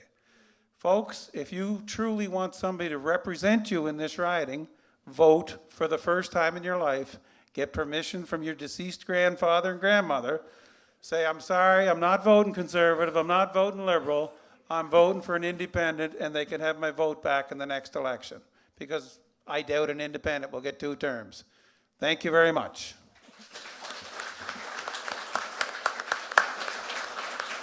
And Wayne, it's great that your health is so good. Thank you. No, I think my heart rate just went up there. But. Okay, we'll now get closing remarks from Kent, please. I want to thank everyone for coming out here tonight. I hope you recorded your Compass show so that you can watch it later. It's a challenging time right now with the U.S. Tariff situation. It's caused anxiety and unsureness in everyone that's operating a business and those that work for those businesses. So I just want to assure you that the Liberal government and Mark Carney has stated and will deliver whatever we need in adjustments or programs so that people don't suffer from those tariffs if they're putting on our industries in PEI. Mark Carney, he's been clear right from the start that any money that he collects from the reciprocal tariffs are going to be used to go to those industries that are affected by the U.S. tariffs. Going door to door, it's the biggest issue that I run into is our Canadian sovereignty. There's a lot of people are worried about that. There's other issues, but that's the biggest one I'm running into. Obviously, the biggest threat that we face today, it's not each other. It's not Wayne, it's not James, it's not Kent. It's Donald Trump right now and his erratic way of governing and policy making. And we have to be aware of that. And so I feel, and the reason I offered under the Mark Carney government and banner is that I think he's the best person right now to deal with this situation, to negotiate. And I also know that as a dairy farmer, the issues are personal to me. You would have heard the news, he takes swipes at the Canadian dairy industry that I've made my living in my whole life. So it ticks me off. And as some of you folks might know here, I used to be a bouncer. So I used to get paid to break up fights. Well, right now I'm jumping into one. And I want to be a strong voice for this riding. And from Stratford to East Point and everywhere in between. So I'll fight for Eastern PEI. I'll fight for our primary industries. I'll fight for the ferry service at Wood Islands. And I really hope I can earn your vote on Election Day. Thank you.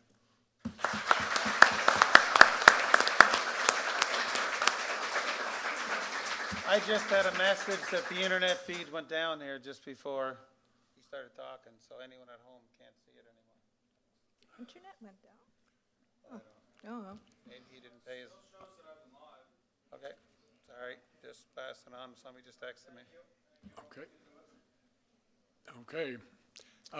The next closing remarks we are going to get from James, please. Thanks very much, Ian. Ladies and gentlemen, thank you for taking part this evening. I hope our discussion has helped you in deciding your vote, because this is where political representation begins. Each of you will make a decision as you mark your ballot, a decision about who will work for you and who will be around for you every day for the next 4 years. I give you my personal commitment to be a true voice for you, for Cardigan. I have served at the provincial level. I've worked with federal members and ministers. I know the work that stands ahead, and I have the commitment to take it on. Remember this, your member of parliament will be one of 343 elected in this election. One voice in the sea of voices, each with their own priorities. Mr. Carney, unfortunately, didn't even deem our province worthy of a cabinet post, thereby denying our island a seat at the most important decision table. Nothing is going to come easily. We'll have to work for all of it. You remember, we'll have to build relationships, explain our concerns, foster alliances to get what we need done. Many of the MPs, regardless of political party, will have no idea what the Northumberland Ferry means to our communities, that potato wort is even a concern, that investment in small craft harbors is essential, that family farms and businesses on PEI ship every day to the United States, and the importance of seasonal work and government supports. At this time of uncertainty, with unique challenges facing our residents, communities, and country, Cardigan needs experienced representation. I feel I have the vital experience to ensure the residents of Cardigan are effectively represented. My background in the tourism and business sector, combined with experience as a provincial cabinet minister in the challenging portfolios of health and transportation, and added to my role in volunteer organizations, provides me with the skills needed to get the job done. We can make life more affordable. We can ensure that families and businesses are respected. The things that matter to us get addressed. Every single day of this campaign, the Conservative Party has been front and center, offering solutions and making important commitments. Commitments that will actually make a difference for us here in Cardigan. We respect and support the business and industry so important to our island communities.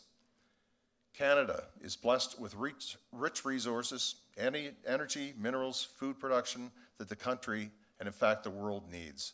Resources that can enhance our quality of life and support necessary services and programs. Islanders have proven that we can compete. It's time we had a national government that recognizes that fact and works for us and not against us. The Conservative Party of Canada represents needed change and offers common sense solutions. I'm ready to go to work for you. Canada first, Cardigan proud. Thank you.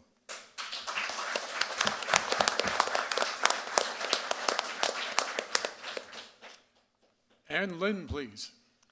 Oh, thank you.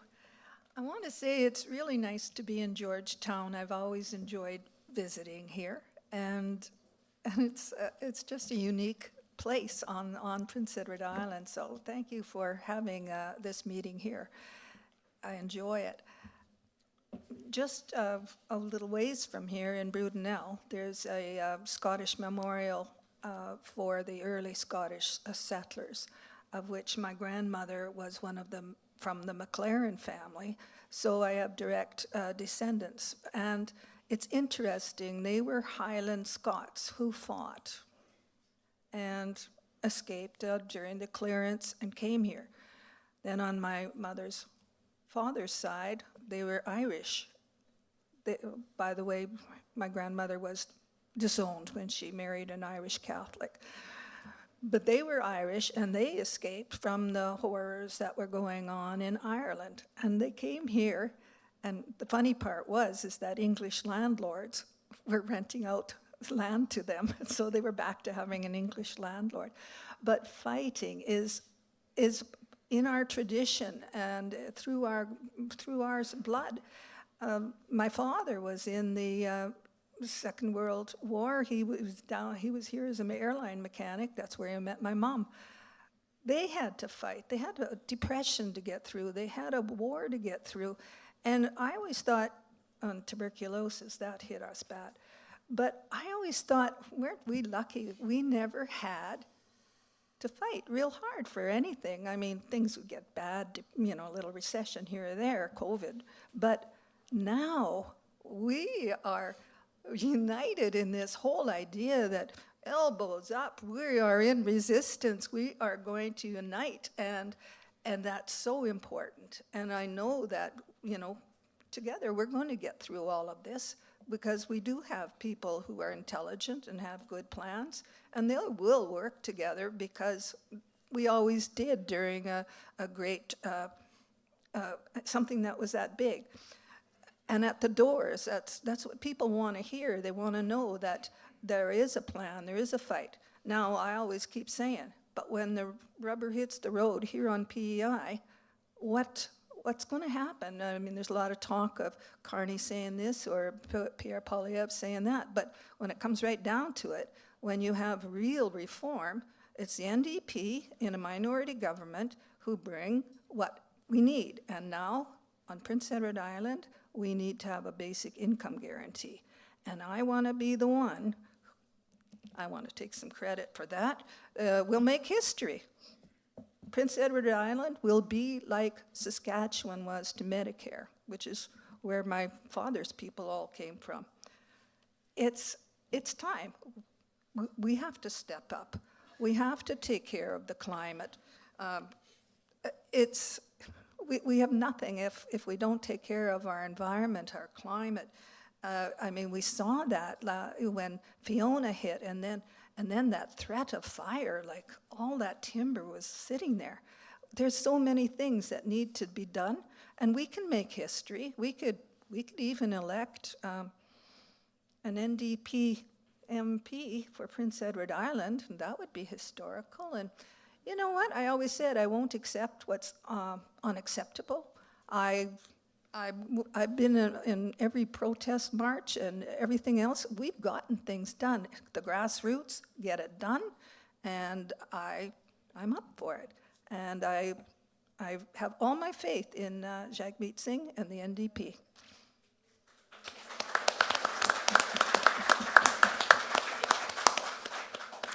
So thank you very much, candidates, for all your discussion. I wish you could all go to Ottawa and represent Cardigan, because Ottawa would certainly understand what goes on around here. One of you will be chosen as the member from Cardigan. It's up to us to remember what was said, what was promised, and to hold them to what their promises and the things that you've heard here tonight. And of course, as citizens, we have an obligation to vote. So make sure that you get out on is it the 25th? The 28th, excuse me. I don't want to get people going to the place on the 28th, and make sure that you do cast your vote. It's a very important election. So thank you for being here. Everybody have a safe drive home, and we'll see what happens on the 28th. Thank you. Good debate.